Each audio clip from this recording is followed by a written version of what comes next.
नमस्कार विद्यार्थी मित्रांनो, अभ्यास मित्र परिवारामध्ये तुम्हा सर्वांचं स्वागत आहे। मित्रांनो, आजच्या लेक्चरच्या माध्यमातून आपण डिपार्टमेंटल PSI साठी जे काही इतिहासाचे प्रश्न तुम्हाला विचारलेले होते 2013 साली, त्या सर्व प्रश्नांचं आपण या ठिकाणी स्पष्टीकरण जे आहे ते व्यवस्थितरित्या अभ्यासणार आहोत। ठीक आहे, लक्षात ठेवायचं आहे 2013 साली जे काही तुमचे पेपर झाले होते त्यामध्ये इतिहासाशी संबंधित जे काही प्रश्न विचारले होते त्याचं सखोल असं स्पष्टीकरण तुम्हाला या लेक्चरच्या माध्यमातून मिळून जाईल। लक्षात घ्या, इतिहासात जर आपण प्रश्न बघितले परीक्षेला जवळपास 20 प्रश्न जे आहेत ते तुम्हाला पेपरमध्ये विचारले गेलेले आहेत। 20 प्रश्न जे आहेत ते आजपर्यंत झालेल्या पेपरमध्ये त्या ठिकाणी प्रत्येक वर्षी 20 प्रश्न विचारले गेलेले आहेत। ठीक आहे, एखाद दोन प्रश्न मागे पुढे झालेत, मात्र जर आपण बघितलं सरासरी तर 20 प्रश्न जे आहेत ते तुम्हाला इथं पाहायला मिळतात। पुढे जाऊयात। पुढे बघा, पहिला प्रश्न तुमच्या समोर आहे। प्रश्न जर आपण बघितला तर डॉक्टर बाबासाहेब आंबेडकर यांनी कोणते पाक्षिक सुरू केला असा स्वरूपाचा हा प्रश्न विचारण्यात आलेला आहे। प्रश्न काय होता 2013 साली विचारलेला, तर बाबासाहेब आंबेडकरांनी जे काही एक वर्तमानपत्र सुरू केलं होतं जे की काय होतं, पाक्षिक होतं। ठीक आहे, लक्षात घ्या। मग ऑप्शन मध्ये काय आहे, बहिष्कृत भारत आहे, दीनबंधू आहे, हरिजन आहे, यंग इंडिया आहे। आता मुळातच हा प्रश्न आपल्याला ठिकाणी पडला पाहिजे की यातलं डॉक्टर बाबासाहेब आंबेडकर यांचं नेमकं वर्तमानपत्र कोणतं आहे। कारण की जर तुम्ही बघाल तर खाली काय दिले आपल्याला, दीनबंधू हे वर्तमानपत्र सुद्धा दिले, त्याचबरोबर हरिजन सुद्धा दिले आणि यंग इंडिया सुद्धा दिले। मग दीनबंधू कोणाचा आहे, दीनबंधू जर आपण बघितलं तर हे दीनबंधू नावात जे काही वर्तमानपत्र आहे ते आपल्याला कृष्णराव भालेकर यांचं सांगता येतं। कोणाचं आहे, कृष्णराव भालेकर। आता कृष्णराव भालेकर हे नेमके कोण होते, तर एक सत्यशोधक समाजाचे कार्यकर्ते होते, हे सुद्धा लक्षात ठेवायचे। ठीक आहे, महात्मा ज्योतिबा फुले यांनी जे काही सत्यशोधक समाजाची स्थापना केली होती त्याचे सदस्य होते, कार्यकर्ते सुद्धा होते, लक्षात ठेवा। त्याचबरोबर या कृष्णराव भालेकरांनी काय केलं होतं, तर दीनबंधू नावाचं वृत्तपत्र सुरू केलं होतं। आता यांनी वृत्तमानपत्र का सुरू केलं होतं यामागे सुद्धा एक कारण आपल्याला लक्षात घेतलं पाहिजे। तर काय व्हायचं, तर जे काही वृत्तमानपत्रे अशी होती जी काय करायची, सतत महात्मा ज्योतिबा फुले यांच्यावर टीका करायची। मग त्या टीकेला प्रत्युत्तर देण्यासाठी कृष्णराव भालेकरांनी काय केलं होतं, तर हे दीनबंधू नावाचं वृत्तमानपत्र सुरू केलं होतं। त्याचबरोबर हे कृष्णराव भालेकर जर आपण बघितलं, महात्मा ज्योतिबा फुलेंनी जी काही कन्स्ट्रक्शन कंपनी सुरू केलेली होती, कॉन्ट्रॅक्टिंग कंपनी सुरू केली होती, त्यामध्ये सुद्धा हे काय होते, भागीदार होते। यांच्यासोबत अजून कोण होतं, रामचंद्र शिंदे नावाचे एक भागीदार होते, लक्षात ठेवायचे, ताराबाई शिंदे यांचे बंधू। मग यांनी मिळून त्या ठिकाणी एक कंपनी स्थापन केली होती जिने पुढच्या काळामध्ये वेगवेगळी जी काही बांधकामं आहेत पुण्यामधले, खडकवासला असेल, त्याचबरोबर जर आपण बघितलं कात्रजचा जुना बोगदा असेल, यांचं जे काही बांधकाम आहे ते यांनीच केलेलं होतं। ठीक आहे, मग कृष्णराव भालेकरांनी दीनबंधूचे हे वर्तमानपत्र जे आहे ते सुरू केलं होतं, जे पुढे जाऊन सत्यशोधक समाजाचं काय झालेलं होतं, सत्यशोधक समाजाचं ते मुखपत्र बनलेलं होतं। लक्षात ठेवा, काय सत्यशोधक समाजाचं ते मुखपत्र झालेलं होतं। त्याचबरोबर पुढच्या काळामध्ये म्हणजे जवळपास 1880च्या वगैरे काळामध्ये जर आपण बघितलं तर हे जे काही मुखपत्र होतं किंवा हे जे काही दीनबंधू हे वर्तमानपत्र होतं ते कुठं ट्रान्सफर करण्यात आलं होतं, मुंबईला शिफ्ट करण्यात आलेलं होतं। कोणा ठिकाणी, मुंबईला हलवण्यात आलेलं होतं। आता मुंबईला हे वर्तमानपत्र कोणी चालवलं, इकडे तुम्हाला प्रश्न विचारला जाऊ शकतो। नारायण मेघाजी लोखंडे यांनी काय केलं होतं, तर हे जे काही वर्तमानपत्र आहे ते त्या ठिकाणी त्यांनी चालवलेलं आहे। कोणा ठिकाणी, मुंबईला। कधी हलवण्यात आलं होतं, 1880 साली हे वर्तमानपत्राचं जे काही मुख्यालय आहे ते मुंबईला त्या ठिकाणी नेण्यात आलं होतं आणि तिथून ते काय होऊ लागलं होतं, प्रसिद्ध होऊ लागलं होतं। मग नारायण मेघाजी लोखंडे हे सुद्धा काय होते, सत्यशोधक विचारसरणीचा किंवा सत्यशोधक समाजाशी ते निगडीत होते। महात्मा फुलेंच्या विचारांचा त्यांच्यावर प्रभाव होता आणि त्या माध्यमातून त्यांनी मुंबईमध्ये कार्य करायला सुरुवात सुद्धा केली होती। मग नारायण मेघाजी लोखंडे यांनी या वर्तमानपत्रातून म्हणजे दीनबंधू या वर्तमानपत्रातून काय केले होते, कामगारांचे प्रश्न सुद्धा पुढच्या काळामध्ये मांडलेले होते। आता हेच दीनबंधू वर्तमानपत्र चालावं यासाठी तानुबाई बिर्जे नावाच्या एका महिलेनं काय केलं होतं, तर स्वतःचे दागिने सुद्धा त्या ठिकाणी विकलेले होते आणि हे वृत्तपत्र जे आहे ते बंद पडू दिलं नव्हतं। अजून एक महत्त्वाची गोष्ट लक्षात ठेवायची आहे, ह्या ज्या काही तानुबाई बिर्जे आहेत, लक्षात ठेवा कशाशी संबंधित आहेत, ह्या संबंधित आहेत दीनबंधू या वर्तमानपत्राशी आणि त्या भारतातील, लक्षात घ्यायचं आहे, काय म्हणतोय मी, भारतातील पहिल्या महिला संपादक म्हणून सुद्धा कोणाला ओळखलं जातं, तर लक्षात ठेवा तानुबाई बिर्जे यांना त्या ठिकाणी ओळखलं जातं। ठीक आहे, एक सेकंड। तानुबाई बिर्जे ज्या आहेत त्या काय आहेत, भारतातील पहिल्या महिला संपादक। ठीक आहे,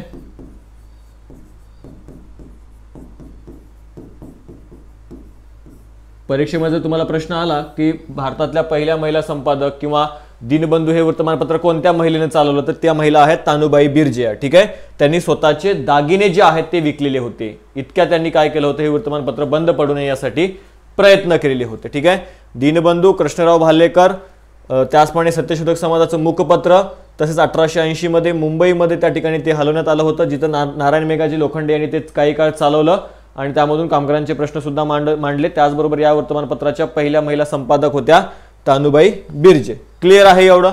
त्यानंतर इकडे तुम्हाला अजून दोन दिसत आहेत, ते म्हणजे हरिजन आणि यंग इंडिया. आता हे कोणाचे होते, तर महात्मा गांधी यांचे हे वर्तमानपत्र आपल्याला त्या ठिकाणी सांगता येतात. महात्मा गांधींनी काय केलं होतं, तर हरिजन आणि यंग इंडिया हे दोन वर्तमानपत्र त्यांनी सुरू केले होते. आता अजून एका जागी आपल्याला कन्फ्युजन होतं, ते कन्फ्युजन कुठं होतं, तर बघा लक्षात ठेवा, यंग इंडिया, ठीक आहे, यंग इंडिया आणि न्यू इंडिया इकडे काय होत असतं, तुम्हाला कन्फ्युजन होत असतं. मग त्या ठिकाणी हे जे काही कन्फ्युजन आहे ते आपल्याला होऊ द्यायचं नाही. यंग इंडिया, यंग म्हटल्यानंतर कोण, महात्मा गांधी, आणि न्यू म्हटल्यानंतर कोण येतील, तर या ठिकाणी ॲनी बेझंट येतील. लक्षात ठेवा, ॲनी बेझंट या ठिकाणी या काय आहेत, तर या न्यू इंडिया हे वर्तमानपत्र ॲनी बेझंटने सुरू केलं, तर यंग इंडिया हे वर्तमानपत्र महात्मा गांधींनी सुरू केलं होतं. आता हे जे काही न्यू इंडिया आहे त्याचबरोबर ॲनी बेझंट यांनी कॉमनवेल्थ नावाचं वर्तमानपत्र सुद्धा काय केलं होतं, सुरू केलं होतं. मग ॲनी बेझंट यांची कोणती वर्तमानपत्र आहेत, एक कॉमनवेल्थ आणि दुसरं न्यू इंडिया. यंग इंडिया म्हटल्यानंतर महात्मा गांधी, न्यू इंडिया म्हटल्यानंतर ॲनी बेझंट, हे तुम्हाला लक्षात ठेवायचं आहे. क्लिअर आहे, इतकं महत्वाचे आहेत बघा. हे जे काही छोटे छोटे डाऊट्स आहेत किंवा हे जे काही कन्फ्युजन करणारा भाग आहे तो अत्यंत महत्वाचा आहे. ॲनी बेझंट जर आपण बघितलं यांच्यावर, तर ह्या काय होत्या, भारतातील म्हणण्यापेक्षा जर आपण बघितलं तर त्या पहिल्या महिला. ठीक आहे, एक सेकंड,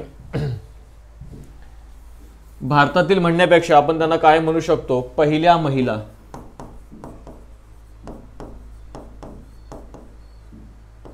ज्यांनी काय केलं होतं, काँग्रेसचं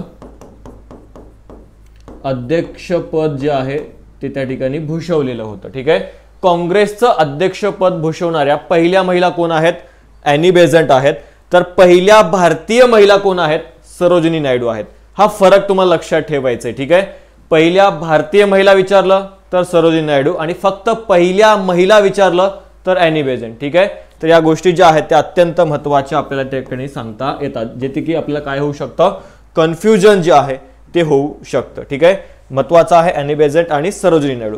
त्यानंतर बघा, बहिष्कृत भारत या ठिकाणी एक वर्तमानपत्र आपल्याला दिसतंय. आता हे बहिष्कृत भारत मग कोणाचं आहे, तर डॉक्टर बाबासाहेब आंबेडकर यांचं वर्तमानपत्र आहे, जे की काय होतं, पाक्षिक होतं. लक्षात ठेवायचंय. ठीक आहे, मासिक, साप्ताहिक, पाक्षिक काय व्हायचं, दर 15 दिवसाला त्या ठिकाणी ते प्रकाशित व्हायचं. ठीक आहे, बघा याच्यामध्ये सुद्धा वेगवेगळे आहेत. साप्ताहिक, दैनिक म्हणजे जर आपण बघितलं दररोज प्रकाशित होणारं. साप्ताहिक जर आपण बघितलं तर दर 7 दिवसाला किंवा आठवड्याला त्या ठिकाणी प्रकाशित होणारं वर्तमानपत्र. पाक्षिक 15 दिवसाला. मासिक महिन्याला. त्या ठिकाणी जे काही वार्षिक असायचे, जे की अंक वगैरे, वार्षिक अंक, दिवाळी अंक, जे की वर्षातून एकदा त्या ठिकाणी ते प्रकाशित होतात. तर अशा पद्धतीने हे वर्तमानपत्र जे आहे ते प्रकाशित व्हायचं, ज्यामधलं पाक्षिक जर आपण बघितलं ते काय होतं, बहिष्कृत भारत हे काय होतं, पाक्षिक होतं. लक्षात ठेवा, या बहिष्कृत भारत वर्तमानपत्राला कोणी मदत केली होती असा प्रश्न तुम्हाला त्या ठिकाणी परीक्षेमध्ये विचारला जाऊ शकतो. त्यावेळेस लक्षात ठेवा, या वर्तमानपत्राला मदत करणारे शाहू महाराज होते का, शाहू महाराज नाहीत. कोण आहेत, महाराज सयाजीराव गायकवाड. ठीक आहे, लक्षात ठेवायचंय, सयाजीराव गायकवाड यांनी काय केलं होतं, या वर्तमानपत्राला मदत केलेली होती. ठीक आहे, लक्षात ठेवा, कोणतं वर्तमानपत्र आहे, बहिष्कृत भारत. या वर्तमानपत्राच्या हेडलाईन जर आपण बघितलं, त्या हेडलाईनवर काय असायची, तुकारामांची वचने असायची, आणि त्याने त्या ठिकाणी त्या वर्तमानपत्राची काय व्हायची, सुरुवात व्हायची. ठीक आहे, कोणतं वर्तमानपत्र आहे, बहिष्कृत भारत नावाचं वर्तमानपत्र आहे. आता या वर्तमानपत्राबाबत अजून काय सांगता येतं आपल्याला, तर लक्षात घ्या, ज्यावेळेस लोकहितवादींनी जी काही शतपत्रे लिहिलेली होती, काय केलं होतं लोकहितवादींनी, लक्षात ठेवायचं आहे बघा. लोकहितवादी म्हणून आपण कोणाला ओळखतो ते सुद्धा तुम्हाला कमेंटमध्ये सांगायचं आहे. आता लोकहितवादींनी जवळपास 108 जी काही पत्रे आहेत ती पत्र लिहिलेली होती. आता बघा, याला इथं सुद्धा एक थोडंसं आपल्याला लक्षात ठेवलं पाहिजे. याला जरी शतपत्र म्हटलं गेलं तरी यांची संख्या किती होती, 108 होती. शत म्हणजे किती, 100. मात्र यांची संख्या 100 आहे का, नाही, 108 संख्या होती. तरी सुद्धा याला काय म्हटलं जातं, शतपत्रे म्हटली जातात.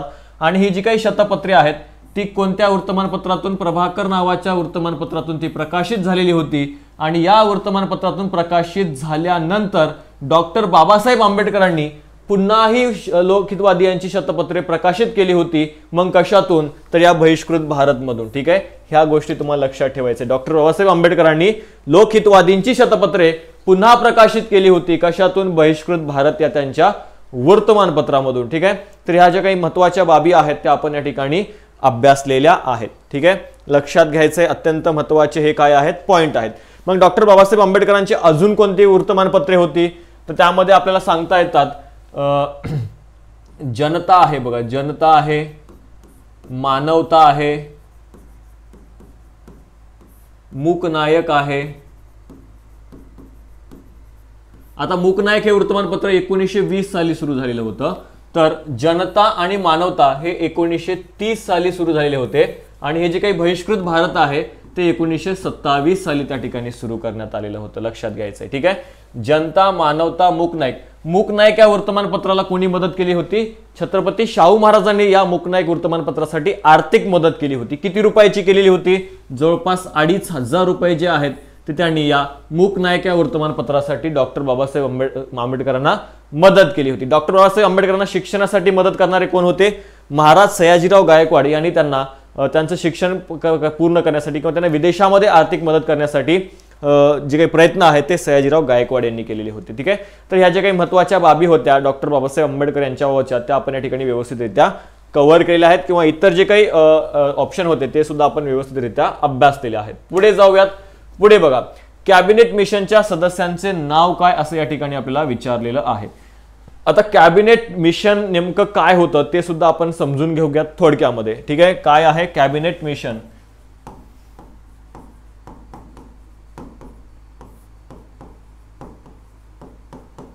बघा, हे कॅबिनेट मिशन जे आहे ते नेमकं भारतात का येणार होतं, तर भारताला पुढच्या नेमक्या कोणत्या घटनात्मक ज्या काही सुधारणा आहेत त्या देता येतील आणि भारतीय नेत्यांमध्ये कशा पद्धतीने एकमत साधता येईल यासाठी काय करण्यात आलं होतं, तर एक मिशन जे आहे ते भारतात पाठवलं जाईल असं कोणी घोषित केलं होतं, तर त्यावेळेस जे काही भारत मंत्री होते, बघा लक्षात ठेवायचंय त्यांचं नाव होतं पॅथिक लॉरेन्स. ठीक आहे, सर पॅथिक लॉरेन्स यांनी काय केलेली होती, तर जे काही ब्रिटनचं जर आपण बघितलं जे काही त्यांचं कनिष्ठ गृह आहे, सभागृह आहे, हाऊस ऑफ लॉर्ड्स, त्याच्यामधून त्यांनी काय केली होती, घोषणा केली होती. कोणी, सर पॅथिक लॉरेन्स यांनी, की एक मिशन जे आहे ते भारतामध्ये पाठवलं जाईल आणि जे काय करेल तर भारताला कोणत्या घटनात्मक सुधारणा देता येतील, त्याचबरोबर या इतर जे काही वेगवेगळे नेते आहेत किंवा पक्ष आहेत त्यांच्यामध्ये कशा पद्धतीने त्या ठिकाणी एकमत साधता येईल यासाठी एक मिशन जे आहे ते भारतात येईल. मग आता या मिशन मध्ये जर आपण बघितलं तर हे ज्यामध्ये आपल्याला कोण सांगता येतात, सर पॅथिक लॉरेन्स सांगता येतात. हे सुद्धा काय होते, तर या कॅबिनेट मिशन मध्ये होते. त्याचबरोबर जर आपण बघितलं इकडे कोण दिसतंय तुम्हाला, सर स्टॅफर्ड क्रिप्स. ठीक आहे, कोण होतं, क्रिप्स सुद्धा याच्यामध्ये आपल्याला त्या ठिकाणी सांगता येतात. त्याचबरोबर अलेक्झांडर सुद्धा आपल्याला काय सांगता येतात, तर या मिशन मध्ये सांगता येतात. ठीक आहे, बघा लॉरेन्स, क्रिप्स आणि अलेक्झांडर हे काय होते, हे तिघ जण, या तिघांना काय करण्यात आलं होतं, भारतामध्ये त्या ठिकाणी नेत्यांसोबत चर्चा करण्यासाठी पाठवण्यात आलेलं होतं. मग हे तिघे जे आहेत ते भारतामध्ये आलेले होते. मग यांनी काय केलं होतं, तर या ठिकाणी इथल्या वेगवेगळे जे काही प्रमुख नेते आहेत त्या प्रमुख नेत्यांशी बैठका केल्या, त्यांच्यासोबत चर्चा केल्या. मात्र ही जी काही चर्चा झालेल्या होत्या या चर्चामधून काहीही साध्य होऊ शकलेलं नव्हतं, कारण की यामध्ये जे काही पाकिस्तानची मागणी होती ती पूर्णपणे फेटाळण्यात आलेली होती. त्याचबरोबर जर आपण बघितलं तर इथले जे काही राज्य आहेत त्या राज्यांचं जे काही वर्गीकरण करण्यात आलं होतं त्यामध्ये सुद्धा संदिग्धता होती. यामुळे काँग्रेसनं सुद्धा नाकारलेलं होतं आणि जी काही मुस्लिम लीग आहे त्या मुस्लिम लीगनं सुद्धा हे जे काही कॅबिनेट मिशन प्लॅन आहे तो त्यांनी त्या ठिकाणी नाकारलेला होता. आणि या मिशनला इथल्या नेत्यांमध्ये एकमत सुद्धा साधता आलेलं नव्हतं.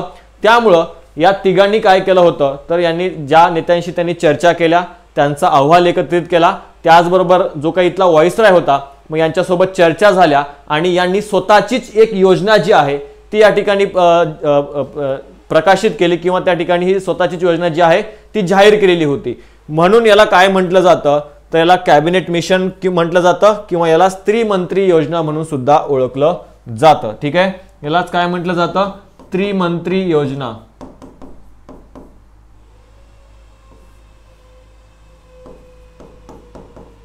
याला स्त्री मंत्री योजना म्हणून सुद्धा ओळखलं जातं, कारण की याच्यामध्ये 3 मंत्री होते. ठीक आहे, तिथल्या कॅबिनेट मधले हे 3 मंत्री आपल्याला सांगता येतात.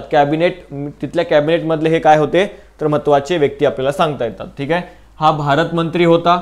त्याचबरोबर जर आपण बघितलं बोर्ड ऑफ कंट्रोलचा हा अध्यक्ष होता, आणि हा जर आपण बघितलं तिथल्या ऍडमिरल्टीचा हा प्रमुख होता. ठीक आहे, हे तिघही महत्वाचे अधिकारी होते आणि यांना भारतात पाठवण्यात आलं होतं, मात्र यातून काही साध्य होऊ शकलं नाही. त्यामुळे यांनी स्वतःचीच योजना जाहीर केली, त्याला काय म्हटलं जातं त्रिमंत्री योजना म्हणून सुद्धा ओळखलं जातं. बघा कॅबिनेट मिशनचे सदस्यांचं नाव काय, त्याच्यामध्ये एकच आहे सर स्टॅफर्ड क्रिप्स. मागे एकदा कंबाईनला वगैरे प्रश्न आला होता, त्यामध्ये हे तिघांची नावं आपल्याला विचारलेली होती. मात्र इथे लक्षात ठेवा मिशनचा सदस्याचं नाव काय तर स्टॅफर्ड क्रिप्स हा एकमेव सदस्य होता. डलहौसी नाही, वॉरन हेस्टिंग सुद्धा नाही आणि कर्जन सुद्धा आपल्याला या ठिकाणी सांगता येत नाही. डलहौसी बाबत जर आपण बघितलं तर याने बांधकाम विभागाची काय केली होती, बांधकाम विभागाची स्थापना केली होती, ज्याला PWD म्हणून आपण त्या ठिकाणी ओळखतो. ठीक आहे, त्याचबरोबर अजून काय महत्वाचं आहे तर तार यंत्रणा. ठीक आहे, टेलिग्राफ लाईन तार यंत्रणा सुद्धा त्याने 1852 मध्ये सुरू केली होती. त्याचबरोबर जर आपण बघितलं रेल्वे सेवा सुद्धा डलहौसीच्या काळामध्ये सुरू करण्यात आली होती. रेल्वे सेवा कधी 1853 मध्ये सुरू करण्यात आलेली होती.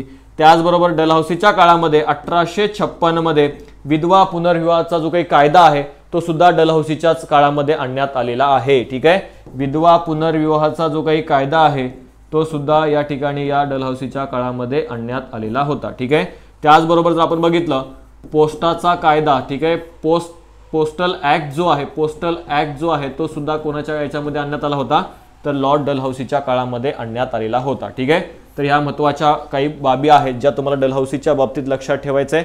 पोस्टल ऍक्ट आणण्यात आला, बांधकाम विभागाची स्थापना करण्यात आली, तार यंत्रणेला सुरुवात झाली, रेल्वे सेवेला सुद्धा सुरुवात झाली, आणि 1856 मध्ये विधवा पुनर्विवाह कायदा जो आहे तो या डलहौसीच्या काळामध्ये त्या ठिकाणी आणण्यात आलेला होता. यस, पुढे बघा वॉरन हेस्टिंग इथं दिसतोय आपल्याला. वॉरन हेस्टिंग जर आपण बघितलं तर हा भारताचा पहिला गव्हर्नर जनरल आपण त्याला म्हणू शकतो.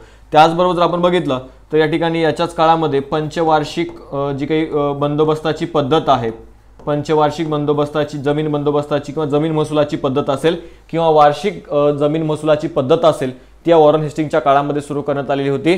त्याचबरोबर यांना काय केलं होतं तर त्या ठिकाणी जे काही इथली दुहेरी शासन व्यवस्था निर्माण करण्यात आलेली होती ती दुहेरी शासन व्यवस्था रद्द करण्याचं काम सुद्धा या हेस्टिंगनं केलेलं आपल्याला सांगता येतं. कर्जनच्या काळामध्ये जर आपण बघितलं तर विद्यापीठ कायदा जो आहे तो त्या ठिकाणी आणण्यात आलेला होता. विद्यापीठ कायदा आहे. एक रेल्वे आयोग जो आहे तो सुद्धा या ठिकाणी स्थापन करण्यात आलेला होता.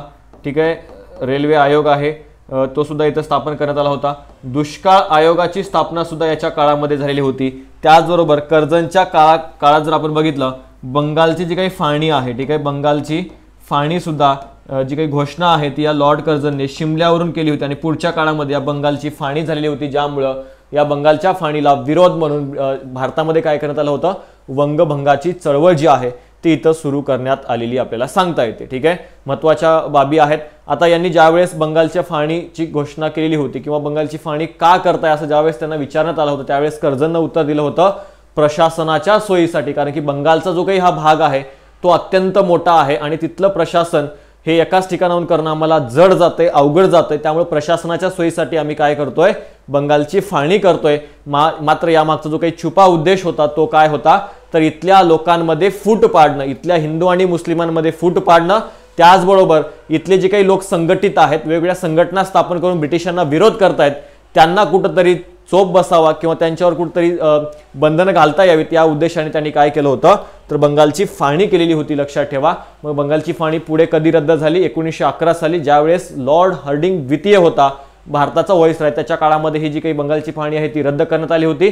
त्यावेळेस दिल्ली दरबार भरवण्यात आला होता. त्यावेळेस जर आपण बघितलं जो काही इंग्लंडचा राजा होता पंचम जॉर्ज आणि त्याची जी काही पत्नी होती राणी मेरी, त्यांच्या स्वागतासाठी मुंबईमध्ये सुद्धा काय करण्यात आलं होतं गेटवे ऑफ इंडियाची जी काही बांधकाम आहे ते त्या काळामध्ये म्हणजे 1911 साली झालेलं होतं.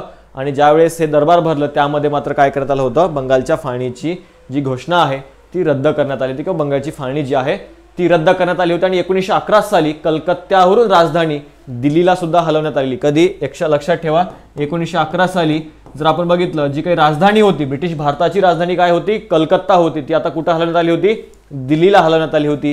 ह्या महत्वाच्या बाबी ज्या आहेत त्या तुम्हाला लक्षात ठेवायचा आहे. कॅबिनेट मिशन किंवा त्याला स्त्री मंत्री योजना सुद्धा म्हटलं जातं. याच्यामध्ये कोण आहेत सर फॅथिक लॉरेन्स, सर क्रिप्स, त्याचप्रमाणे सर एव्ही अलेक्झांडर हे महत्त्वाचे व्यक्ती याच्यामध्ये होते. हे तिन्ही नावं अत्यंत महत्त्वाची आहेत, परीक्षेमध्ये विचारली गेलेली आहेत.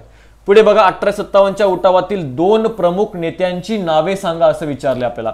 ऑप्शन काय आहेत? झाशीची राणी किंवा नानासाहेब पेशवा, झाशीची राणी, नानासाहेब पेशवा, महात्मा गांधी, विनायक दामोदर सावरकर, लोकमान्य टिळक, तात्या टोपे, नामदार गोखले आणि सुभाषचंद्र बोस. आता या ठिकाणी जर आपण बघितलं तर 1857च्या उठावातले नेते कोण होते हे आपल्याला माहिती पाहिजे. तर मग या ठिकाणी या उत्तरापर्यंत आपल्याला पोहोचता येतं. तसा हा प्रश्न जर आपण बघितला तर सोपा प्रश्न होता, कारण की आपल्याला माहिती आहे की 1857च्या उठावातले 2 प्रमुख नेते कोण होते. तर एक झाशीच्या राणी होत्या, त्याचप्रमाणे नानासाहेब पेशवे यांनी काय केलं होतं तर या 1857च्या उठावामध्ये कानपूरचं नेतृत्व नानासाहेब पेशव्यांनी केलं होतं. तर झाशीचं नेतृत्व कोणी केलं होतं?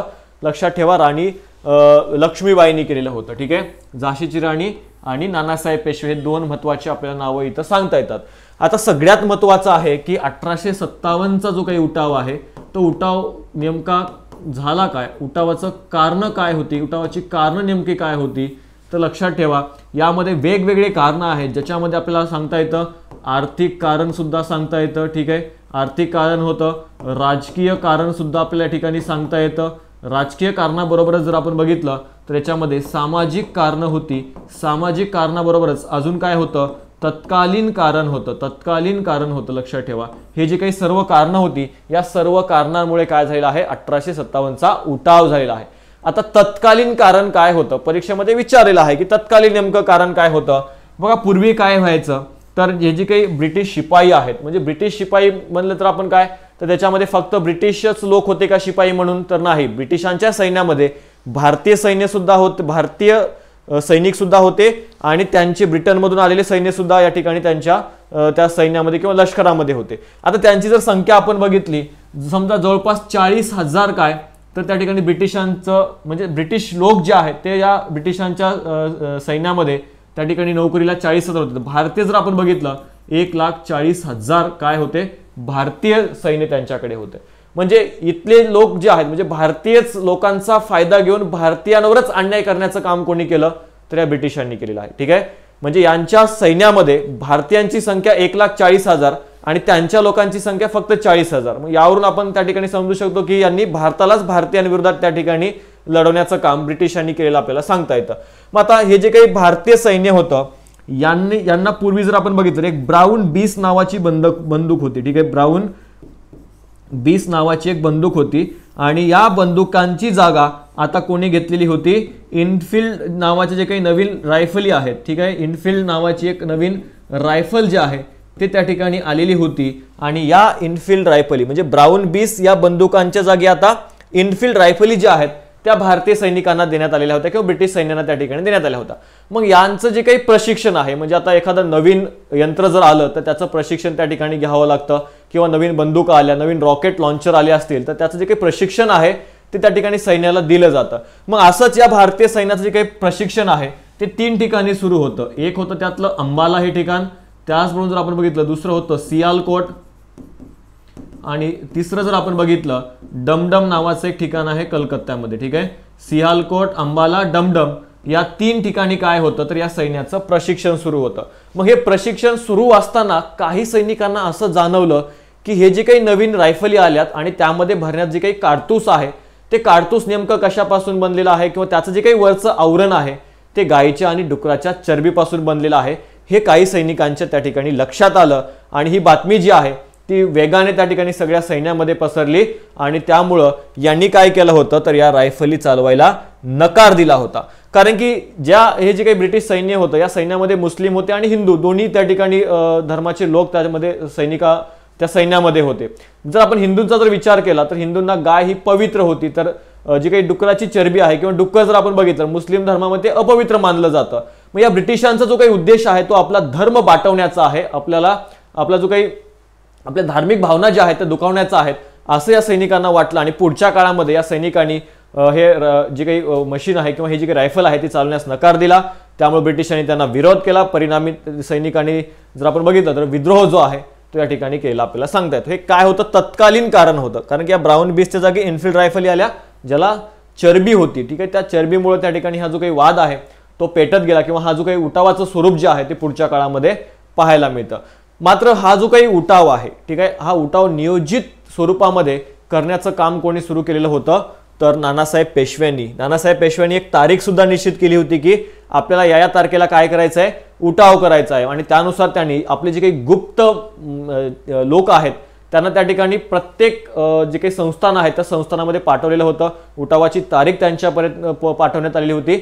मात्र या तत्कालीन कारणामुळे ठरलेल्या तारखेच्याच आधी काय झालेलं आहे, उठावाला सुरुवात जी आहे ती झालेली आपल्याला सांगता येते. ठीक आहे, तर अशा पद्धतीनं हे जे काही उठाव आहेत ते ब्रिटिशांनी वेगवेगळ्या स्वरूपामध्ये दडपून सुद्धा टाकलेले आपल्याला सांगता येतात. म्हणजे प्रत्येक ठिकाणी जर उठाव झालेला होता, जसं झाशीचा जो काही उठाव आहे तो ह्यू रोजने त्या ठिकाणी दडपून टाकला होता. दिल्लीचा उठाव जो आहे तो हडसन या अधिकाऱ्याने त्या ठिकाणी दडपून टाकलेला होता.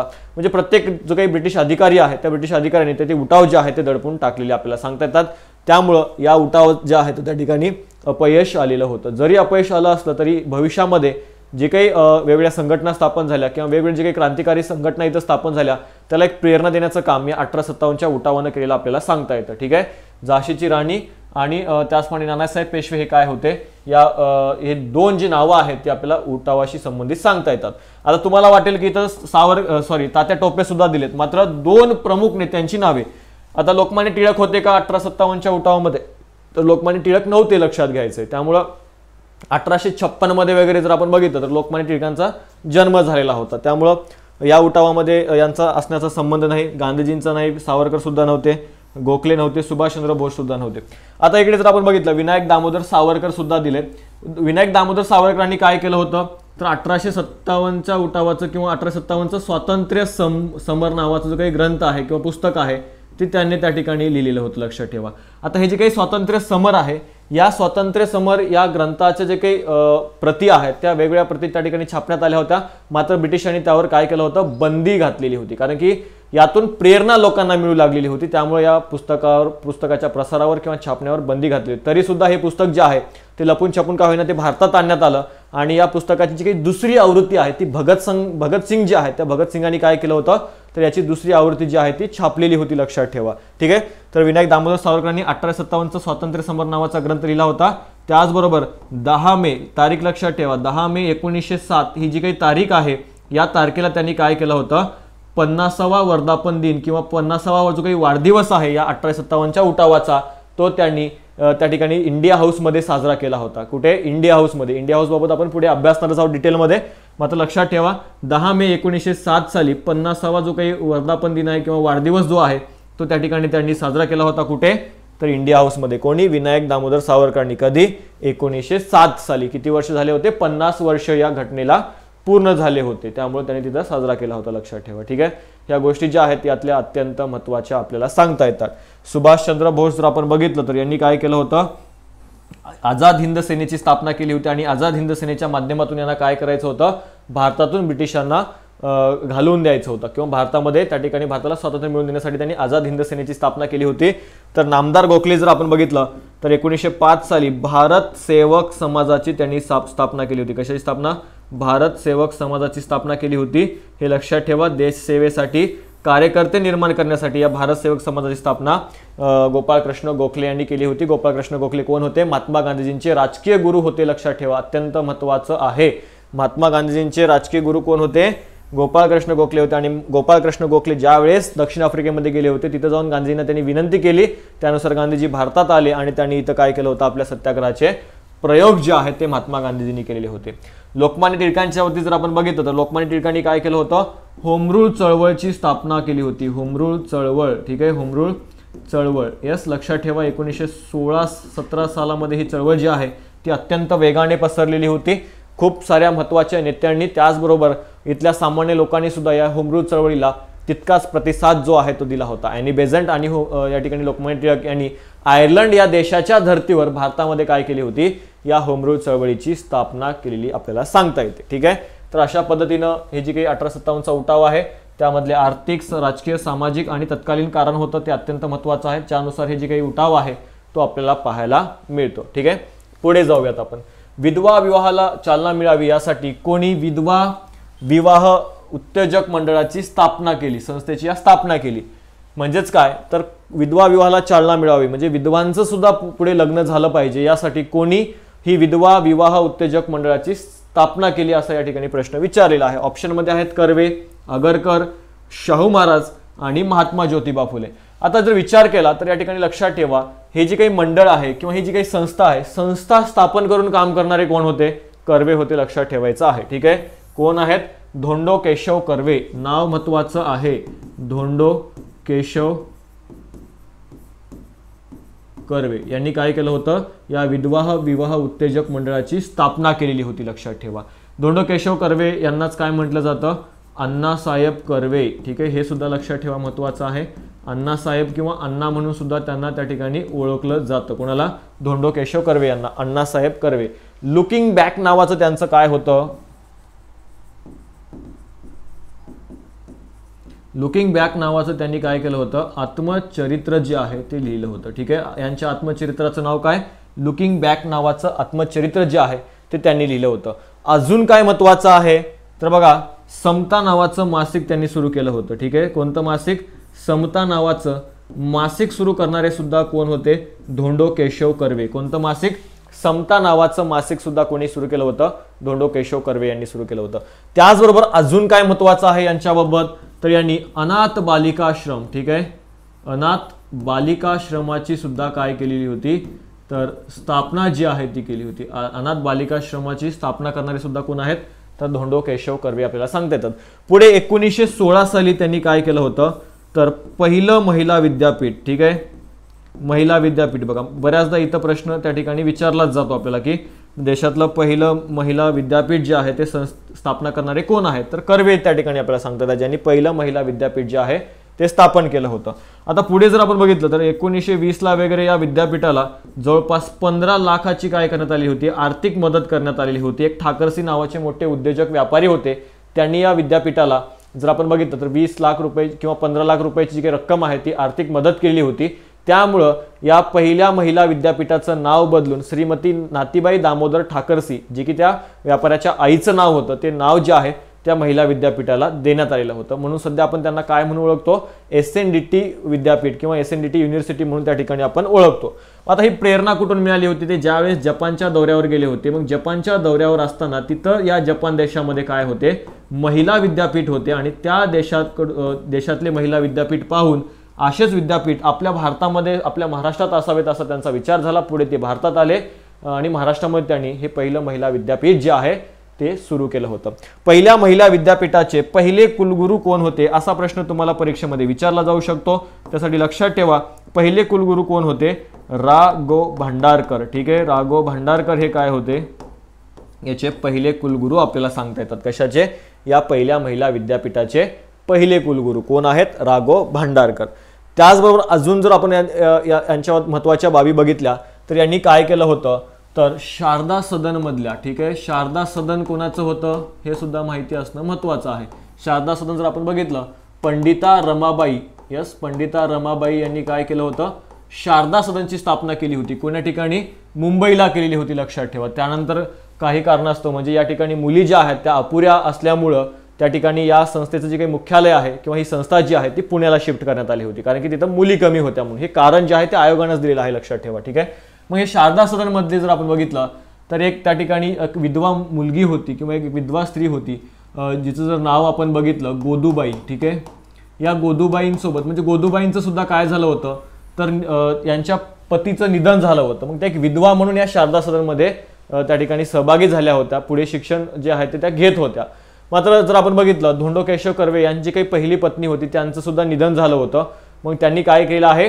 तर विवाह केला, म्हणजे पुनर्विवाह त्या ठिकाणी केला आहे। म्हणजे जर आपण बघितलं, गोदूबाई या विधवेशी त्यांनी विवाह केला होता, म्हणून त्याला विधवा विवाह म्हणून सुद्धा ओळखलं जातं।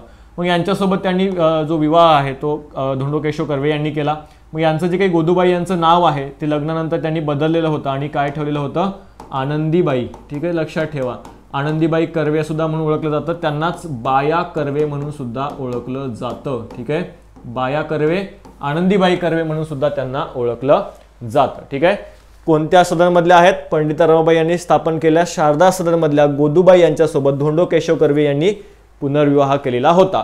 मग हे जी काही निमंत्रण पत्रिका छापण्यात आलेली होती त्या निमंत्रण पत्रिकेवर कोण निमंत्रक होतं किंवा कोणाच्या सह्या होत्या हे सुद्धा तुम्हाला परीक्षेमध्ये प्रश्न विचारला जाईल। त्यासाठी यांच्या दोघांच्या लग्नाच्या म्हणजे गोदूबाई आणि धोंडो केशव कर्वे यांचं जे काही लग्नाची निमंत्रण पत्रिका होती त्यावर 2 लोकांच्या सह्या होत्या। एक म्हणजे आगरकरांची सही होती, त्याचबरोबर जर आपण बघितलं एक रामचंद्र जोशी नावाचे व्यक्ती होते, यांची सुद्धा काय होती तर सही होती, लक्षात घ्या। ठीक आहे, या दोघांच्या सह्या ज्या आहेत ते यांच्या निमंत्रण पत्रिकेवर होता। मात्र सुरुवातीला जर आपण बघितलं तर पंडिता रमाबाईंनी काय केलं होतं तर या विवाहाला विरोध केला होता की कर्वे यांच्यासोबत लग्न होऊ द्यायचं नाही। मात्र ज्यावेळेस धोंडो केशव कर्वे यांनी त्यांच्या नावावर असलेली 2000 रुपयाची पॉलिसी गोदूबाईंच्या नावावर केली, त्यावेळेस पंडिता रमाबाईंनी काय केलं होतं त्यांना विवाहासाठी परवानगी दिली होती आणि पुढच्या काळामध्ये त्यांचं लग्न झालं। ज्या दिवशी लग्न झालं त्या दिवशी त्यांनी शारदा सदनमध्ये सर्वांसाठी लाडू सुद्धा वाटलेले होते, जेवणाची सोय सुद्धा केली होती आणि संध्याकाळच्या जेवणाची जर आपण सोय बघितली ती कोणाच्या घरी होती आगरकरांच्या घरी। आगरकरांनी स्वतः त्यांना स्नेह भोजनासाठी बोलावलेलं होतं। आता जरी तुम्हाला वाटत असेल की काय स्नेह म्हणजे जेवायला बोलावलं, मात्र त्या काळामध्ये ही घटना काय होती खूप मोठी होती, कारण की हा पुनर्विवाह होता। ठीक आहे, विधवा विवाह होता, एक लक्षात ठेवा, दोघंही विधवा होते आणि जर आपण बघितलं त्यांनी लग्न केलं होतं आणि त्यांनी घरी जेवायला बोलावलं होतं। मग असं जर एखादा करत असेल तर त्या काळातला समाज काय करायचा तर त्याला वारीत टाकायचा, त्याला वेगळी वागणूक दिली जायची। ठीक आहे, त्याच्याकडे वेगळ्या दृष्टीने पाहिलं जायचं, वेगवेगळे जे काही त्यांच्यावर बंधनं आहेत ते त्या ठिकाणी आणले जायचे। मग हे सगळा विरोध झुगारून आगरकरांनी काय केलं होतं तर त्यांना स्नेहभोजनासाठी बोलावलेले होते।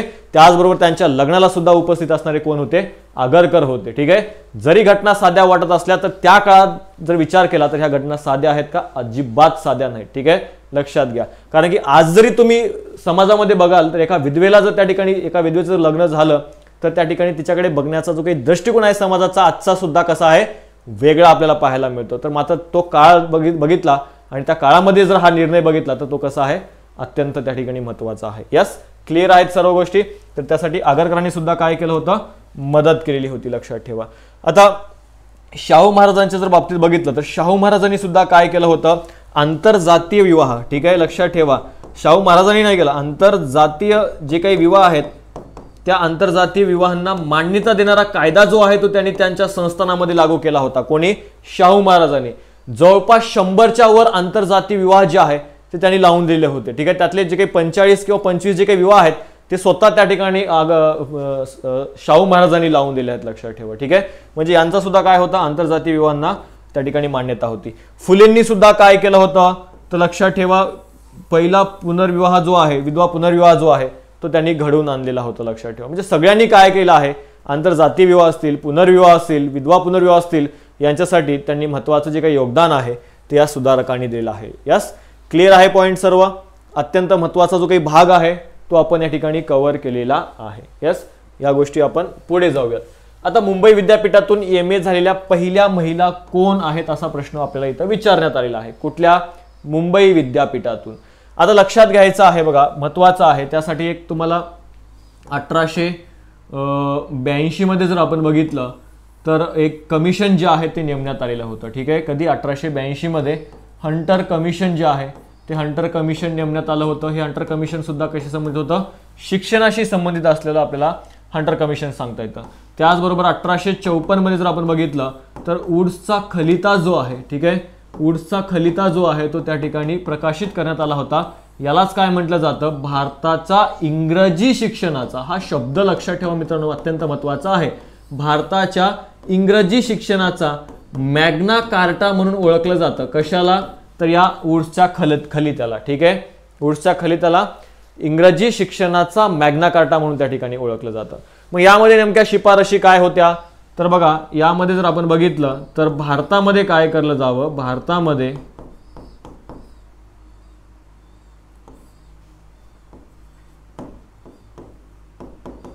इंग्लंडच्या धर्तीवर, ठीक आहे, कोणत्या धर्तीवर इंग्लंडच्या धर्तीवर काय करण्यात यावेत 3 विद्यापीठ स्थापन, म्हणजे विद्यापीठ जे आहे ते इंग्लंडच्या धर्तीवर स्थापन करण्यात यावं अशी जी काही शिफारस आहे ती याच्यामध्ये करण्यात आलेली होती। आणि त्यानुसार पुढच्या काळामध्ये जर आपण बघितलं मुंबई, कलकत्ता आणि मद्रास या ठिकाणी 3 विद्यापीठ जी आहेत ती स्थापन करण्यात आली होती। मग या मुंबई विद्यापीठातून MA झालेल्या पहिल्या महिला कोण होत्या तर आपण बघितलं तर लक्षात ठेवायचं आहे कृष्णाबाई ठाकूर ह्या काय आहेत पहिल्या महिला आपल्याला सांगता येतात, ज्यांनी काय केलं होतं तर या विद्यापीठातून MA जे काही शिक्षण आहे ते त्यांनी घेतलेलं आपल्याला सांगता येतं. ठीक आहे. मग याचनुसार जर आपण बघितलं जे काही उच्च शिक्षण आहे या विद्यापीठातून दिलं जाणारं, मग या उच्च शिक्षणासाठी भाषा काय होती? इंग्रजी भाषा होती. लक्षात घ्या, उच्च शिक्षण जे आहे ते इंग्रजी भाषेतून. त्याचप्रमाणे जर आपण बघितलं माध्यमिक जे काही शिक्षण आहे ते माध्यमिक शिक्षण जर आपण बघितलं इंग्रजी, त्याचबरोबर त्या ठिकाणी जी काही मातृभाषा आहे त्या मातृभाषेतून हे शिक्षण दिलं जावं.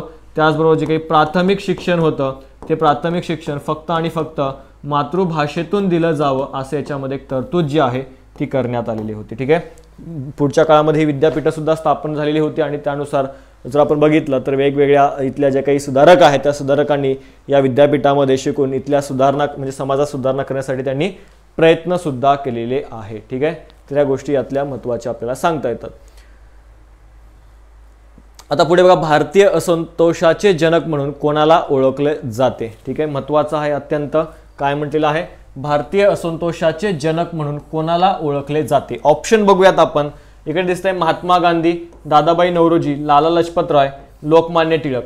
आता या ठिकाणी बघा गांधीजीविषयी थोडक्यात जर आपण बघितलं तर महात्मा गांधीजींनी काय केलं होतं, इकडे वेगवेगळे त्यांचे सत्याचे जे काही प्रयोग आहेत किंवा सत्याग्रह जे आहेत, उपोषण आहेत, ते त्यांच्या माध्यमातून भारताला स्वातंत्र्य मिळवून देण्यासाठी प्रयत्न केले आहेत. आता महात्मा गांधी जर आपण बघितलं तर महात्मा गांधीजी जे आहेत ते इंग्लंडला गेलेले होते. कुठे गेलेले होते? इंग्लंडला. कशासाठी? बॅरिस्टर ही पदवी मिळवण्यासाठी. मग ही पदवी मिळवल्यानंतर ते भारतात आले आणि भारतात येऊन त्यांनी काय केलं होतं, वकिली व्यवसाय जो आहे, ठीक आहे, वकिली व्यवसाय जो आहे किंवा ही सेवा जी आहे ती त्यांनी द्यायला सुरुवात केली होती.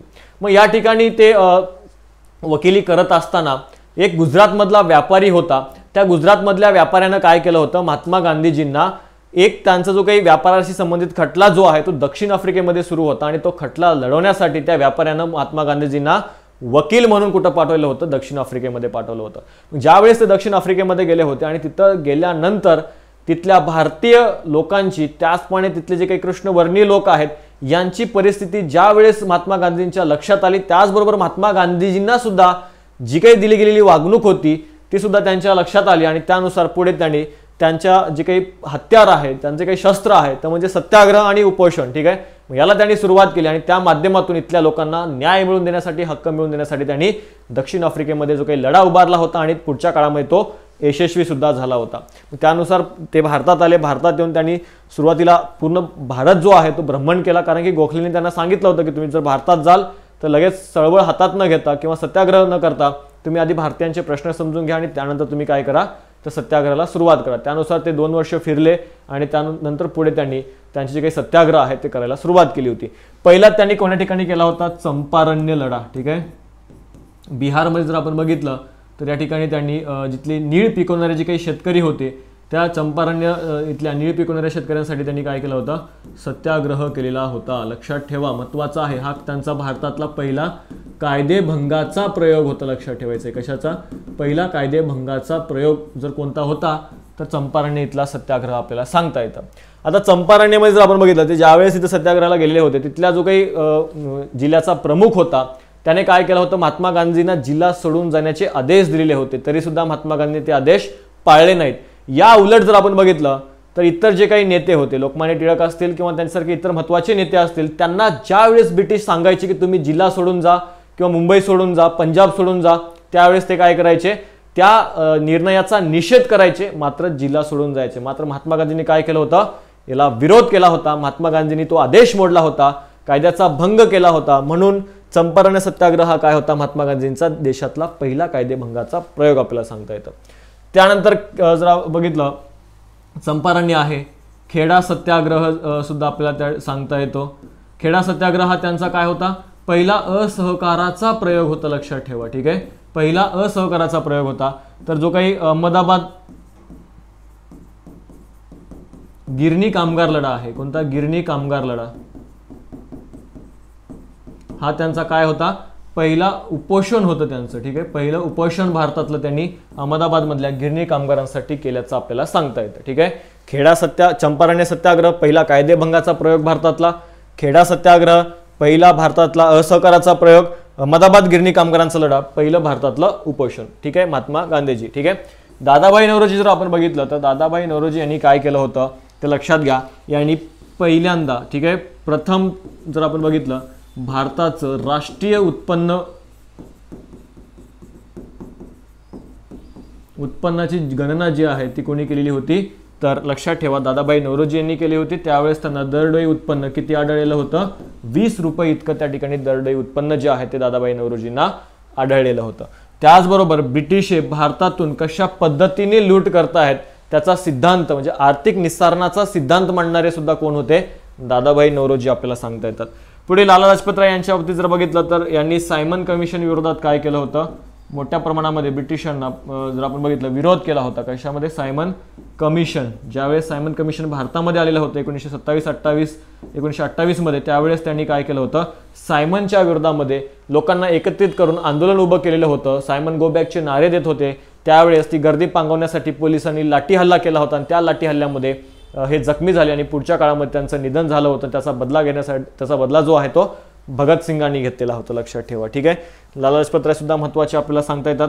लाल बाल पाल मधले म्हणजेच काय, तर जहाल हे नेते जे आहेत ते म्हणून आपण त्यांना ओळखतो। ठीक आहे, जहाल नेते होते कोण, लाला लाजपत राय। लोकमान्य टिळक सुद्धा जर आपण बघितलं महत्त्वाचं नाव आहे त्यांच्यावर, जर आपण बघितलं त्यांचं मराठा, त्याचबरोबर जर आपण बघितलं केसरी, हे 2 वर्तमानपत्र आपल्याला सांगता येतात। त्याचबरोबर अजून काय महत्त्वाचं आहे तर त्यांनी जे काही वीरा शिंदे आहेत, या वीरा शिंदे यांनी काय केलं होतं, तर डिप्रेस क्लासेस मिशनची स्थापना 1906 साली केली होती, लक्षात ठेवा। डिप्रेस क्लासेस मिशनच्या 1906 ला स्थापना झाली होती आणि या मिशनचं दुसरं अधिवेशन होतं आणि त्या दुसऱ्या अधिवेशनामध्ये भाषण करत असताना लोकमान्य टिळकांनी एक घोषणा दिली होती। ती काय होती, जर देवाला अस्पृश्यता मान्य असेल तर मी त्याला देवच मानणार नाही, अशी जी काही घोषणा आहे ती लोकमान्य टिळकांनी डिप्रेस क्लासेस मिशनच्या दुसऱ्या अधिवेशनामध्ये ती घोषणा केली होती, लक्षात ठेवा। ठीक आहे, ह्या ज्या गोष्टी आहेत त्या अत्यंत महत्त्वाच्या आपण या ठिकाणी बघितलेल्या आहेत। पुढे जाऊयात। आता या प्रश्नाचं उत्तर जर आपण बघितलं तर भारतीय असंतोषाचे जनक, ठीक आहे, आपल्याला आन्सर जे आहे ते आपलं राहून गेलं आहे। भारतीय असंतोषाचे जनक कोण आहेत, तर लक्षात ठेवा लोकमान्य टिळक। ठीक आहे, भारतीय असंतोषाचे जनक पर्याय क्रमांक 4 याचं उत्तर आहे। मात्र प्रश्न असा सुद्धा विचारला जाऊ शकतो की भारतीय असंतोषाचे जनक असं लोकमान्य टिळकांना कोणी म्हटलं, यस, तर लक्षात ठेवा भारतीय असंतोषाचे जनक त्यांना व्हॅलेंटाईन चिरोल नावाचे एक इतिहासकार आहेत। ठीक आहे, व्हॅलेंटाईन चिरोल नावाचे एक प्रसिद्ध पत्रकार सुद्धा होते, ते पत्रकार होते, इतिहासकार सुद्धा राहिलेले आहेत, इतिहासकार सुद्धा होते आणि लेखक होते। ठीक आहे, हे कुठले होते तर लक्षात ठेवायचं आहे ब्रिटन मधले होते। जस्ट पत्रकार, इतिहासकार, लेखक व्हॅलेंटाईन चिरोल यांनी काय केलं होतं, लोकमान्य टिळकांना भारतीय असंतोषाचे जनक असं संबोधलेलं होतं। आता भारतीय असंतोषाचे जनक का म्हटलेलं होतं तर लक्षात ठेवा 1916 पासून जर आपण बघितलं किंवा 1908 मध्ये वगैरे टिळकांना अटक झालेली होती, त्यांना 6 वर्षाचा तुरुंगवास झाला होता। ते ज्या वेळेस तुरुंगातून बाहेर आले त्यावेळेस मात्र भारत जो आहे तो पूर्णपणे कुठेतरी शांत झालेला होता, ना आंदोलन दिसत नव्हती, कुठे काही दिसत नव्हतं। त्यांनी जे काही जहाल स्वरूप प्राप्त करून गेलं होतं ते कुठेतरी थंड पडल्यास त्यांना जाणीव झाली आणि पुढच्या काळामध्ये त्यांनी काय केलं होतं, होमरूल चळवळीला इथं सुरुवात केली होती आणि त्या होमरूल चळवळीच्या माध्यमातून त्यांनी पुन्हा भारतीयांना पेटवून दिलं होतं, पुन्हा लोकांमध्ये जोश निर्माण केला होता आणि लोकांचा त्याला प्रतिसाद सुद्धा मिळू लागलेला होता। त्यामुळं ब्रिटिशांविरोधामध्ये इथं जे काही आंदोलनं आहेत किंवा ब्रिटिशांविरोधात जे काही असंतोष आहे तो लोकांच्या मनामध्ये वाढलेला होता। म्हणून लोकमान्य टिळकांना या व्हॅलेंटाईन चिरोलनं काय म्हणलेलं होतं की या भारतामध्ये जो काही असंतोष निर्माण झालेला आहे त्यामागे कोण आहे, त्याचा जनक कोण आहे, तर लोकमान्य टिळक आहेत। त्यामुळे भारतीय असंतोषाचे जनक अशा स्वरूपामध्ये या व्हॅलेंटाईन चिरोलने त्यांचा उल्लेख केला होता। म्हणून टिळकांनी या विरोधात एक खटला जो आहे तो इंग्लंडमध्ये दाखल केला होता आणि ती केस लढण्यासाठी किंवा तो खटला लढण्यासाठी लोकमान्य टिळक कुठे गेले होते, इंग्लंडला गेलेले होते, लक्षात ठेवा। त्यामुळे 1918 ते 1920 या काळामध्ये टिळकांचा आपल्याला जास्त कुठे कानावर येत नाही किंवा जे काही काँग्रेसची अधिवेशनं झाली त्यामध्ये सुद्धा टिळकांचा आपल्याला सहभाग पाहायला मिळत नाही, हे लक्षात घ्यायचं आहे। कारण की ते जी केस आहे ती लढण्यासाठी कुठे गेले होते, इंग्लंडला गेले होते आणि त्यांनी जो काही मात्र हे केस जे आहे ते हारलेले होते कारण की हा एक ब्रिटिश व्यक्ती होता, त्यामुळे हे केस जे आहे ते त्यांच्याच बाजूने आपल्याला पाहायला मिळते। ठीक आहे, तर अशा पद्धतीने तुम्हाला लक्षात ठेवायच्या आहेत सर्व गोष्टी। पुढे बघा, महात्मा फुले यांनी मुंबईत कोणत्या हेतूने नाविकांचा संप जो आहे तो घडवून आणलेला होता। आता मुंबईमध्ये जर म्हणण्यापेक्षा तर त्या ठिकाणी जर आपण बघितलं तर हा संप जो आहे तो मुंबईमध्ये तर झालेलाच होता, मात्र तळेगाव ढमढेर पुण्यामध्ये, त्याचप्रमाणे ओतूर गाव आहे, ओतूर गाव, या गावामध्ये त्यांनी काय केला होता, नाविकांचा संप जो आहे तो घडून आणलेला होता. कधी? 1865 साली. ठीक आहे, 1865 मध्ये तळेगाव ढमढेरे आणि ओतूर या भागामध्ये तसेच मुंबईच्या भागामध्ये केशवपणाची चाल बंद व्हावी यासाठी त्यांनी काय केलं होतं, तर त्या ठिकाणी हा संप जो आहे तो घडवून आणलेला होता. आता केशवपण काय आहे, तर एखादी विधवा असेल, एखाद्या जर विधवा जर एखादी स्त्री जर विधवा झाली तर अशा वेळी तिला काय केलं जायचं, तिचे केस जे आहे ते डोक्यावरचे काढले जायचे, तिला विद्रूप केलं जायचं, कुरूप केलं जायचं. त्यामुळे जर आपण बघितलं तर ही केशवपणाची काही चाल आहे किंवा ही पद्धत आहे ती बंद व्हावी म्हणून महात्मा फुलेंनी नाविकांचा संप जो आहे तो घडवून आणलेला होता. लक्षात ठेवा, कोण्या ठिकाणी तळेगाव ढमढेर आहे, ओतूर आहे आणि मुंबई या भागामध्ये हे जे काही संप आहेत ते झालेले आपल्याला सांगता येतात. ठीक आहे, तर या गोष्टी तुम्हाला लक्षात घ्यायचं आहे. पुढे जाऊयात. या ठिकाणी काही जोड्या जुळवायला आपल्याला प्रश्न दिले आहेत. जोड्या जुळवा कशी संबंधित आहेत? 1857च्या उठावाशी संबंधित आहेत. राणी लक्ष्मीबाई आहे, खर्जा सिंग आहे, तात्या टोपे, कुंवर सिंह आणि त्या ठिकाणी कोणत्या भागाचं ते काय नेतृत्व करत होते यावर आपल्याला काय सांगता येतो, हा प्रश्न जो आहे तो या ठिकाणी सांगता येतो. ठीक आहे, पुढे जाऊयात आपण. बघा, राणी लक्ष्मीबाई तर तुम्हाला दिसतंय. राणी लक्ष्मीबाई जर आपण बघितलं तर ते झाशीचे इथलं ते उठावाचं नेतृत्व करत होते. खर्जा सिंग जर आपण बघितलं खानदेशच्या उठावाचं तो नेतृत्व करत होता. तात्या टोपे जर आपण बघितलं कानपूर मधल्या उठावाचं ते नेतृत्व करत होते आणि कुंवर सिंह जगदीशपूर मधल्या उठावाचं नेतृत्व करत होते. बघा, महत्वाचा आहे उठाव जर आपण बघितलं आणि त्याशी संबंधित असणारी ठिकाणं अत्यंत महत्वाचे आहेत. उठावाला जरी त्या ठिकाणी तत्कालिक कारणाने सुरुवात झाली असली तरी हे उठावाचं लोण जे आहे ते पुढच्या काळामध्ये सर्वत्र पसरलेलं आपल्याला सांगता येतं. मग आता हे जे काही उठाव आहे तो लक्षात घ्या. मेरठ इथून उठाव जो आहे तो प्रामुख्याने आपल्याला सुरुवात सांगता येते. मेरठ मधलं जे काही सैन्य होतं त्या सैन्याने विद्रोह केला, तिथल्या ब्रिटिश अधिकाऱ्यांना त्यांनी ठार केलं आणि मेरठच्या कारागृहामध्ये बंदी असलेले भारतीय सैनिकांना त्यांनी मुक्त केलं आणि त्यांना घेऊन ते पुढे कुठे गेलेले होते, दिल्लीला गेलेले आहे. ठीक आहे, बघा, मेरठवरून जे काही उठावकर्ते आहेत ते रातोरात कुठे आलेले आहेत, दिल्लीला आलेत आणि दिल्लीमध्ये येऊन त्यांनी काय केलेलं होतं, तर इथला जो काही बादशाह होता, ठीक आहे, जर आपण बघितलं त्यावेळेसचा मुघल बादशाह कोण होता, बहादूर शाह जफर नावाचा जो काही मुघल बादशाह आहे तो आपल्याला सांगता येतो. ठीक आहे, बहादूर शाह जफर नावाचा तो काय होता, मुघल बादशाह होता. मग हा मुघल बादशाह त्या ठिकाणी गादीवर होता. मग या उठावकर्त्यांनी काय केलं होतं, या मुघल बादशाहाला या उठावाचं नेतृत्व जे आहे ते याच्याकडे सोपवलेलं होतं. ठीक आहे, 1857च्या उठावाचं या नेतृत्व जे आहे ते कोणाकडे सोपवण्यात आलं होतं, मुघल बादशाह बहादूर शाह जफरकडे सोपवण्यात आलं होतं. मात्र परीक्षेमध्ये तुम्हाला असं विचारलं जाऊ शकतं की या उठावाचं खरं नेतृत्व कोणाकडे होतं, तर हे सुद्धा माहिती असणं महत्वाचं आहे. ठीक आहे, आता उठावाचं खरं नेतृत्व जे आहे ते कोणी केलं होतं मित्रांनो, तर लक्षात ठेवा, या उठावाचं खरं नेतृत्व करणारे कोण होते, तर या बहादूर शहाचा एक सेनापती होता. ठीक आहे, या बहादूर शहाचा एक सेनापती होता ज्याचं नाव काय होतं, लक्षात ठेवा, बख्त खान. बख्त खान नावाचा काय होता, बहादूर शाह जफरचा एक सेनापती होता. त्या सेनापतीनं या उठावाचं खरं नेतृत्व केलेलं आहे. यस, लक्षात ठेवा, इकडे प्रश्न तुम्हाला विचारला जाऊ शकतो. पुढच्या काळामध्ये दिल्लीवर यांनी सैनिकांनी त्या ठिकाणी सत्ता मिळवली, दिल्ली हातामध्ये घेतली. मात्र ब्रिटिशांनी तो उठाव जो आहे तो दडपून टाकलेला होता. राणी लक्ष्मीबाई झाशीतल्या उठावाचं त्यांनी नेतृत्व केलं होतं. लक्ष्मीबाईचं जर आपण मूळ नाव बघितलं तर मणिकर्णिका हे काय आहे, झाशीबाईंचं मूळ नाव आहे, लक्षात ठेवा. ठीक आहे, गंगाधरराव यांच्यासोबत त्यांचा विवाह झाला होता, त्यामुळे ते झाशीच्या राणी सुद्धा बनलेल्या होत्या.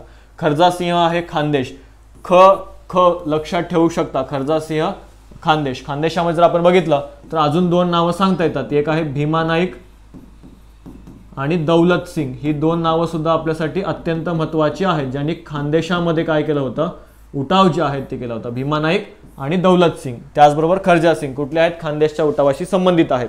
तात्या टोपे यांनी कानपूरमधल्या उठावाचं नेतृत्व केलेलं होतं. कानपूरमध्ये जवळपास तात्यासाहेब पेशवे जे आहेत, तात्या टोपे जे आहेत ते 10 महिने त्या ठिकाणी हातामध्ये आलेले होते ब्रिटिशांच्या. ते ब्रिटिशांना चकवा देत देत त्या ठिकाणी ते गुप्त पद्धतीने हे उठावाचं जे काही नेतृत्व आहे ते करत होते, लक्षात ठेवा. मात्र शेवटच्या काळामध्ये त्यांचा सुगावा लागला आणि ब्रिटिशांनी त्यांना फाशीची शिक्षा दिली होती. कोणाला, तात्या टोपेंना. कुंवर सिंह जर आपण बघितलं जगदीशपूरचे होते, हे 80 वर्षाचे वृद्ध होते. तरी सुद्धा यांनी काय केलं होतं, या उठावामध्ये जगदीशपूर इथल्या भागाचं नेतृत्व केलं होतं, सगळ्यांना संघटित केलं होतं आणि ब्रिटिशांविरोधामध्ये उठावामध्ये सहभाग घेतला होता, उठाव केला होता. मात्र पुढच्या काळामध्ये ब्रिटिशांच्या लढ्यात देत देत त्यांना काय झालं होतं, मृत्यू सुद्धा आलेला होता. कुंवरसिंह 80 वर्षाचे वृद्ध होते. बघा महत्वाचा आहे, लक्षात ठेवा, परीक्षेमध्ये विचारला गेलेला प्रश्न सांगता येतो. त्यामुळं अजून एक महत्त्वाच्या गोष्टी जर आपण बघितल्या तर हा 1857चा उठाव झाल्यानंतर नानासाहेब पेशवे जे आहेत, ठीक आहे, नानासाहेब पेशवे पोलिसांच्या किंवा ब्रिटिशांच्या हाताला लागलेले होते का, तर नाना पेशवे जे आहेत ते त्यांनी पोलिसांच्या हाताला लागलेले नाहीत. ते कुठे गेले होते, नेपाळला जाऊन त्यांनी आश्रय घेतला होता. लक्षात ठेवा, ठीक आहे, कुठे, नेपाळला जाऊन त्यांनी आश्रय घेतला होता. त्याचप्रमाणे अजून कोण आहे, तर अवधच्या बेगम आहेत, ठीक आहे, अवधची जी काही बेगम आहे, बेगम जर आपण बघितलं, हजरत महल, तिचं नाव काय आहे, बेगम हजरत महल, हिने सुद्धा काय केलं होतं, तर नेपाळला आश्रय घेतलेला होता. ठीक आहे, नानासाहेब पेशवे आणि बेगम हजरत महल यांनी 1857च्या उठावानंतर कुठं झालेला होता, नेपाळला जाऊन आश्रय घेतलेला होता. ठीक आहे, इथं सुद्धा परीक्षेमध्ये प्रश्न एकदा विचारला होता, हे सुद्धा महत्त्वाचं आहे. बेगम हजरत महल सुद्धा नेपाळला त्या ठिकाणी निसटलेली होती. त्यामुळे या प्रश्नाचं आन्सर आपण बघितलं तर अचा आहे 2 जर आपण बघितलं तर इथं कुठंच नाही. बघा, तुम्हाला जर राणी लक्ष्मीबाई यांनी कुठल्या उठावाचं नेतृत्व केलं होतं इतकं जरी माहिती असलं तरी बाकीच्या उत्तरापर्यंत आपल्याला किंवा जोड्या ज्या आहेत त्या ऑटोमॅटिक जुळल्या जातात. कारण की राणी लक्ष्मीबाई इथं जर आपण बघितलं 2 वर आहे झाशी, तर इथं बघा 4 दिलंय, चुकीचं आहे, इथं 3 आहे, इथं 1 आहे आणि इथं जर आपण बघितलं तर 2 आहे. त्यामुळे या प्रश्नाचा आन्सर काय येईल, पर्याय क्रमांक 4 येईल. ठीक आहे, एलिमिनेशन मेथड सुद्धा तुम्ही वापरू शकता, म्हणजे तुम्हाला पर्याय जे आहेत ते कट करत जायचे आहेत, का पूर्ण बघायची सुद्धा गरज नाही. राणी लक्ष्मीबाई 2 कुठं आहे, इथं 1 नंबरला, अ ला 2 इथं आहे, म्हणजे 4 ऑप्शन मध्ये आहे.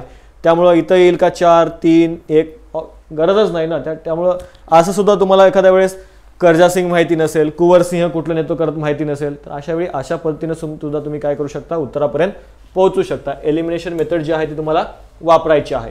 1927 साली पुढचा प्रश्न बघा, 1927 साली महात्मा फुलेंच्या मराठीतील पहिल्या विस्तृत चरित्र कोणी लिहिलं, असं प्रश्न या ठिकाणी विचारण्यात आलेला आहे. आता बघा ऑप्शन काय आहे, भास्करराव जाधव, खंडेराव बागल, पंढरीनाथ पाटील, नारायण अमृतकर. यापैकी जर आपण बघितलं महात्मा फुल्यांचं मराठीतील पहिलं विस्तृत चरित्र जर आपण बघितलं ते कोणी लिहिलंय, पंढरीनाथ पाटील यांनी लिहिलंय. कोणी लिहिलंय, पंढरीनाथ पाटील. लक्षात ठेवा, पर्याय क्रमांक 3 या प्रश्नाचं काय आहे, उत्तर जे आहे ते अत्यंत महत्त्वाचं आहे किंवा बरोबर आहे. खंडेराव बागल यांचं एक वृत्तपत्र आहे मित्रांनो, लक्षात ठेवा, खंडेराव बागल यांचं वृत्तपत्राचं नाव काय आहे, कुऱ्हाड नावाचं वर्तमानपत्र आहे, जे की कुठून प्रकाशित होत होतं, कोल्हापूरमधून प्रकाशित होणारं हे वर्तमानपत्र आहे. कोणाचं आहे, कुऱ्हाड, खंडेराव बागल. ठीक आहे, लक्षात ठेवा.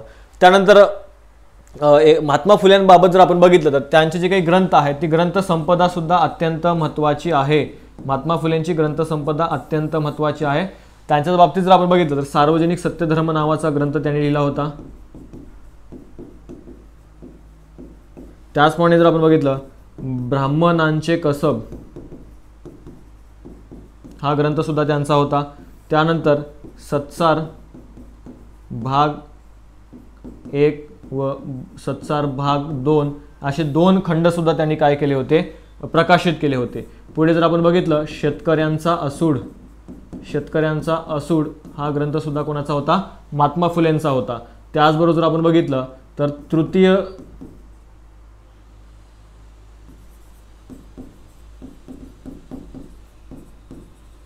तृतीय रत्न नावाचं त्यांनी काय केलं होतं, नाटक जे आहे ते लिहिलेलं होतं. लक्षात ठेवा. ठीक आहे, तृतीय रत्न नावाचं नाटक सुद्धा कोणी लिहिलं होतं, महात्मा ज्योतिबा फुलेंनी लिहिलं होतं. अजून काय लिहिलं त्यांनी, छत्रपती शिवाजी महाराजांचा, ठीक आहे, शिवाजी महाराजांचा पोवाडा सुद्धा कोणी लिहिला आहे, तर या ठिकाणी महात्मा ज्योतिबा फुले यांनी लिहिलाय. छत्रपती शिवाजी महाराजांचा पोवाडा त्यांनी लिहिलाय आणि त्या पोवाड्यामध्ये छत्रपती शिवाजी महाराजांचा पोवाडा गातो, ठीक आहे, म्हणजे स्वतः त्यांनी कुळवाडी भूषण हे जे काही बिरुद आहे ते त्यांनी लावून घेतलेलं आहे. ठीक आहे, कुळवाडी भूषण. ठीक आहे, असं ह्या ज्या काही महत्त्वाच्या बाबी आहेत त्या आपण या ठिकाणी बघितलेल्या आहेत. शेतकऱ्यांचा असूड, सार्वजनिक सत्यधर्म, ब्राह्मणांचे कसब, सत्सार भाग 1 भाग 2, तृतीय रत्न, छत्रपती शिवाजी महाराजांचा पोवाडा इत्यादी महत्त्वाची काही ग्रंथसंपदा आहे ती कोणाची आहे, महात्मा ज्योतिबा फुले यांची आपल्याला सांगता येते. पुढे बघा, मुंबईचे अनभिक्षित सम्राट असं आचार्य अत्रे यांनी कोणास संबोधलं आहे. परत अत्यंत महत्त्वाचा प्रश्न आहे, थोडासा कन्फ्युजन करणारा सुद्धा प्रश्न आहे. का कन्फ्युजन करणारा प्रश्न आहे, तर मुंबईचे, आता इथं बघा फिरोजशाह मेहता, ठीक आहे. फिरोजशाह मेहतांना सुद्धा काय म्हटलं जातं, तर बघा लक्षात ठेवा, मुंबईचे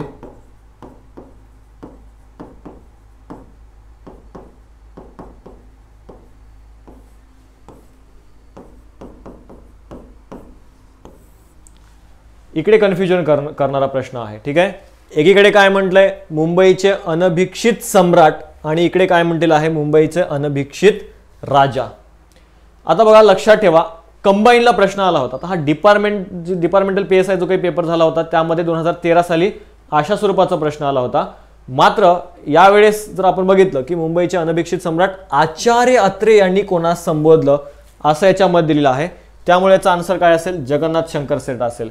मात्र आयोगाने कंबाईन जर आपण बघितलं, मागे 1-2 वर्षाखाली जे काही पेपर झालेले होते त्या पेपरमध्ये कंबाईनला सुद्धा अशा स्वरूपाचा प्रश्न आला होता.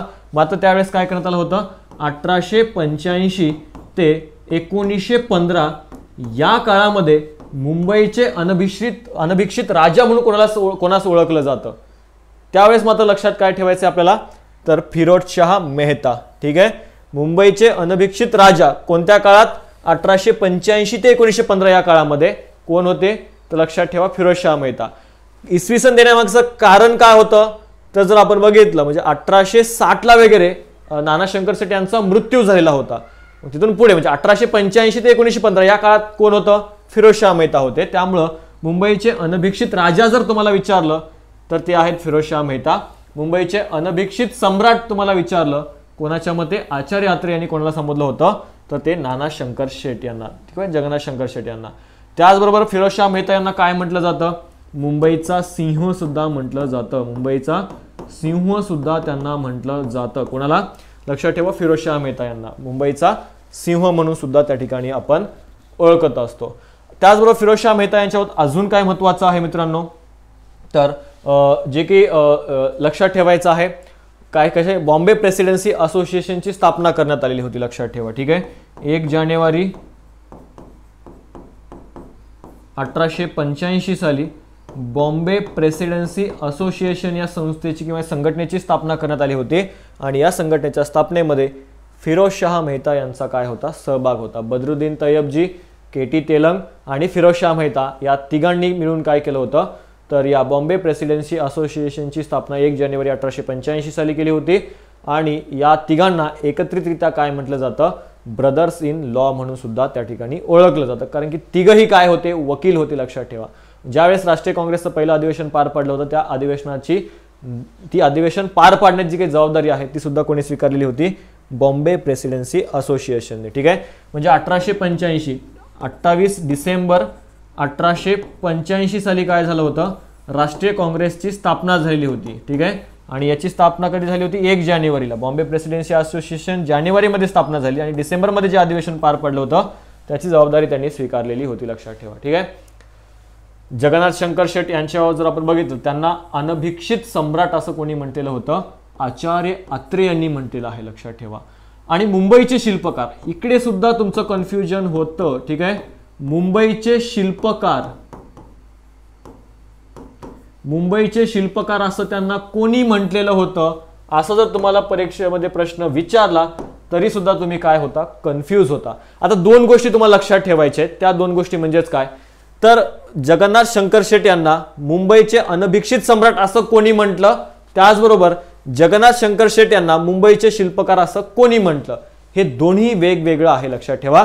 आता बघा, मुंबईचे अनभिक्षित सम्राट कोणी म्हटलेलं आहे, आचार्य अत्रे यांनी म्हटलेलं आहे. तर मुंबईचे शिल्पकार असं त्यांचा उल्लेख कोणी केला, न रा फाटक, ठीक आहे. न रा फाटक काय म्हणतात जगन्नाथ शंकर शेट यांच्याबाबत, तर जगन्नाथ शंकर शेट म्हणजेच किंवा नाना म्हणजेच काय, मुंबईचे शिल्पकार होईल. तर आचार्य अत्रे काय म्हणतात, तर जगन्नाथ शंकर शेट म्हणजे मुंबईचे अनभिक्षित सम्राट आहेत. ह्या दोन्ही गोष्टी तुम्हाला लक्षात ठेवायच्या आहेत. जर तुम्हाला पेपरमध्ये मुंबईचे शिल्पकार कोण आहेत असा प्रश्न विचारला तर तुम्हाला वाटेल आचार्य अत्रे, कारण की आपण त्यांचंच लक्षात ठेवतो. मात्र लक्षात ठेवा, मुंबईचे शिल्पकार कोणी म्हटलंय, नरा फाटकांनी म्हटलंय. आणि मुंबईचे अनभिक्षित सम्राट असं कोणी म्हटलेलं आहे, आचार्य अत्रे यांनी म्हटलेलं आहे, ठीक आहे. ह्या 2 गोष्टी ज्या कन्फ्युजन करणार आहेत ते तुम्हाला अत्यंत महत्त्वाच्या लक्षात ठेवायचं आहे. आणि मुंबईचा अनभिक्षित राजा कोण, फिरोजशाह मेहता. आणि मुंबईचा सिंह सुद्धा म्हणून कोणाला ओळखलं जातं, तर लक्षात ठेवायचं आहे फिरोजशाह मेहता यांना. आता भाऊ दाजी लाड इकडे तुम्हाला दिसते नाव, ठीक आहे, भाऊ दाजी लाड. आता भाऊ दाजी लाड यांचं पूर्ण नाव काय, इकडे तुम्हाला परीक्षेमध्ये प्रश्न विचारला जातो. ठीक आहे, यांचं पूर्ण नाव काय, तर लक्षात ठेवा रामचंद्र विठ्ठल लाड. काय आहे पूर्ण नाव, रामचंद्र विठ्ठल लाड हे त्यांचं काय आहे पूर्ण नाव. कोणाचं, भाऊ दाजी लाड यांचं हे पूर्ण नाव आहे. मित्रांनो लक्षात ठेवा, महत्वाचं आहे, परीक्षेमध्ये विचारलं जाऊ शकतं. आता भाऊ दाजी लाड यांच्यावर जर आपण बघितलं तर यांच्यावर काय महत्वाचं त्या ठिकाणी सांगता येतं, तर भाऊ दाजी लाड हे काय होते, तर दादाभाई नौरोजींनी लंडन इंडियन असोसिएशनची स्थापना केली होती. कुठं, लंडनमध्ये. मग तिची जी काही शाखा आहे, म्हणजे या लंडन ईस्ट इंडिया असोसिएशनची काही शाखा आहे ती कालांतराने मुंबईमध्ये उघडण्यात आलेली होती.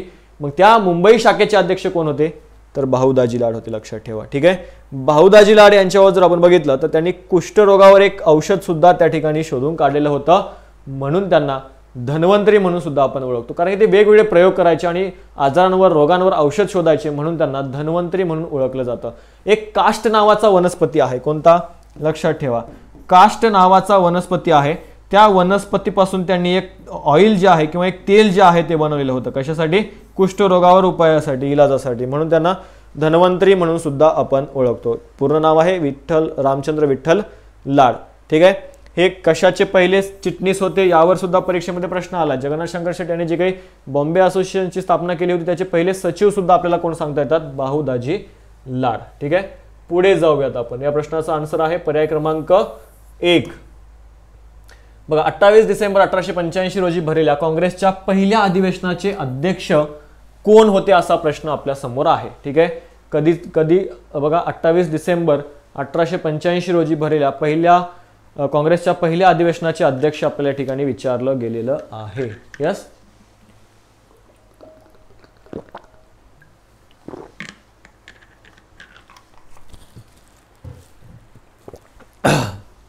बघा 28 डिसेंबर 1885 मध्ये काँग्रेसच्या पहिल्या अधिवेशनाचे अध्यक्ष Allan Hume, Wedderburn, Womesh Chandra Banerjee, Lord Dufferin. सोपा प्रश्न होता. कोण होता अध्यक्ष, लक्षात ठेवायचं आहे वेमेशचंद्र बॅनर्जी हे काय होते, काँग्रेसच्या पहिल्या अधिवेशनाचे अध्यक्ष होते. खूपदा हा प्रश्न आपण किंवा वेगवेगळ्या ज्या काही आपण इतिहासाच्या घटना अभ्यासतो तर त्यामध्ये सुद्धा खूपदा मी डिस्कस केलेला आहे याबाबत. लक्षात घ्या, पहिलं अधिवेशन जर आपण बघितलं तर 28 ते 31 डिसेंबर या काळामध्ये मुंबईमध्ये हे अधिवेशन पार पडलेलं होतं, ज्याचे अध्यक्ष होते वेमेशचंद्र बॅनर्जी. व्हायचं कोणाला होतं, लॉर्ड रे नावाचा एक ब्रिटिश अधिकारी होता, ब्रिटिश व्यक्ती होता. त्याला या पहिल्या अधिवेशनाचं अध्यक्षपद हवं होतं, मात्र सरकारने त्याला विरोध केला. का विरोध केला, तर सरकारचा प्रत्यक्ष सहभाग या संघटनांमध्ये नसावा, यामुळे त्या विरोध झाला. त्यामुळे या अधिवेशनाचे अध्यक्ष जे आहेत ते नखशिकांत ब्रिटिश असलेले किंवा नखशिकांत ख्रिश्चन असलेले, म्हणजेच कोण, वेमेशचंद्र बॅनर्जी यांना काय करण्यात आलं होतं, तर या मुंबईमध्ये भरलेल्या पहिल्या काँग्रेसचं अध्यक्षपद जे आहे ते देण्यात आलं होतं.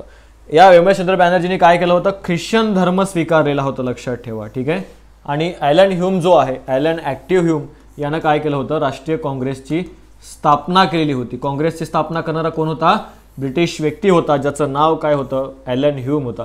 हा ऑकलंडचा वगैरे होता. लक्षात ठेवा, ऑकलंड हा जो काही भाग आहे तिकडचा हा आपल्याला सांगता येतो. मात्र डफरीनं काय केलं होतं, तर याला जवळ घेऊन किंवा याला मदतीला घेऊन त्या ठिकाणी डफरीनच्या डोक्यातली जी काही सुपीक कल्पना होती प्रत्यक्षात उतरण्याचं काम कोणी केलेलं आहे, ॲलन ह्यूमनं केलं आहे.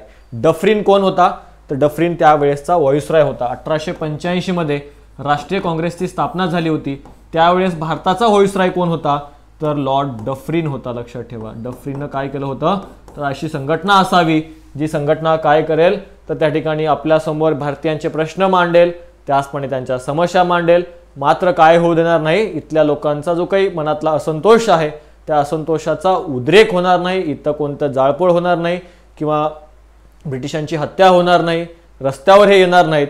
यासाठी काय केलं पाहिजे, एक संघटना उभी केली पाहिजे, जी संघटनेच्या माध्यमातून यांचे प्रश्न काय आले पाहिजे, तर आपल्यापर्यंत आले पाहिजे. या उद्देशाने या दोघांनी मिळून अशा स्वरूपाची एक संघटना असावी असं डिस्कस झालं. त्यानुसार या ह्यूमनं 1885 मध्ये भारतीयांना सोबत घेऊन अशा प्रकारची एक जी काही राष्ट्रीय काँग्रेस आहे किंवा काँग्रेस आहे त्या काँग्रेसची स्थापना केलेली होती. मात्र पुढच्या काळामध्ये इतका प्रचंड प्रतिसाद या राष्ट्रीय काँग्रेसला मिळत गेला, मात्र हे जे काही डफरीनची कल्पना होती तीच कल्पना त्याच्यावरच उलटलेली आपल्याला पाहायला मिळतं. कारण की या डफरीननं काय केलं होतं, तर या काँग्रेसचे अधिवेशन होऊच नये यासाठी त्यांनी प्रयत्न केले होते, त्याला जागा मिळू नये यासाठी सुद्धा त्यांनी प्रयत्न केले होते आणि एक आदेश काढला होता की जे काही सरकारी कर्मचारी आहेत त्यांनी या संघटनेसोबत संबंध ठेवू नयेत. त्याचबरोबर ॲलन ह्युमला सुद्धा सांगितलं होतं की ही संघटना जी आहे ती बरखास्त करून टाक, मात्र जी आता या संघटनेला इतके चांगलं स्वरूप प्राप्त झालं होतं की ती कोणी त्या ठिकाणी त्याला बंद करू शकलेलं नव्हतं. ठीक आहे, तर अशा पद्धतीने ह्या गोष्टी ज्या आहेत तुम्हाला लक्षात घ्यायच्या आहेत. डफरीन काय होता त्यावेळेसचा गव्हर्नर आपल्याला सांगता येतो. ठीक आहे, पुढे जाऊयात.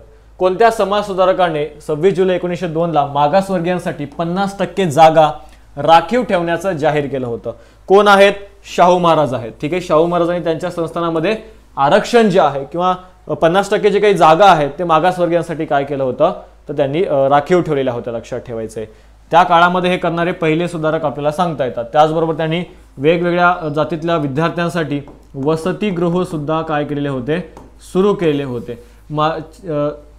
शाहू महाराज जर आपण बघितलं तर शाहू महाराजांनी खूप साऱ्या ज्या काही योजना आहेत ते त्यांच्या संस्थानामध्ये राबवलेल्या होत्या. वेगवेगळ्या जातीतल्या लोकांना त्यांनी आर्थिक मदत सुद्धा केलेली आपल्याला सांगता येते. ठीक आहे, तर लक्षात ठेवा शाहू महाराज या प्रश्नाचं योग्य आहे.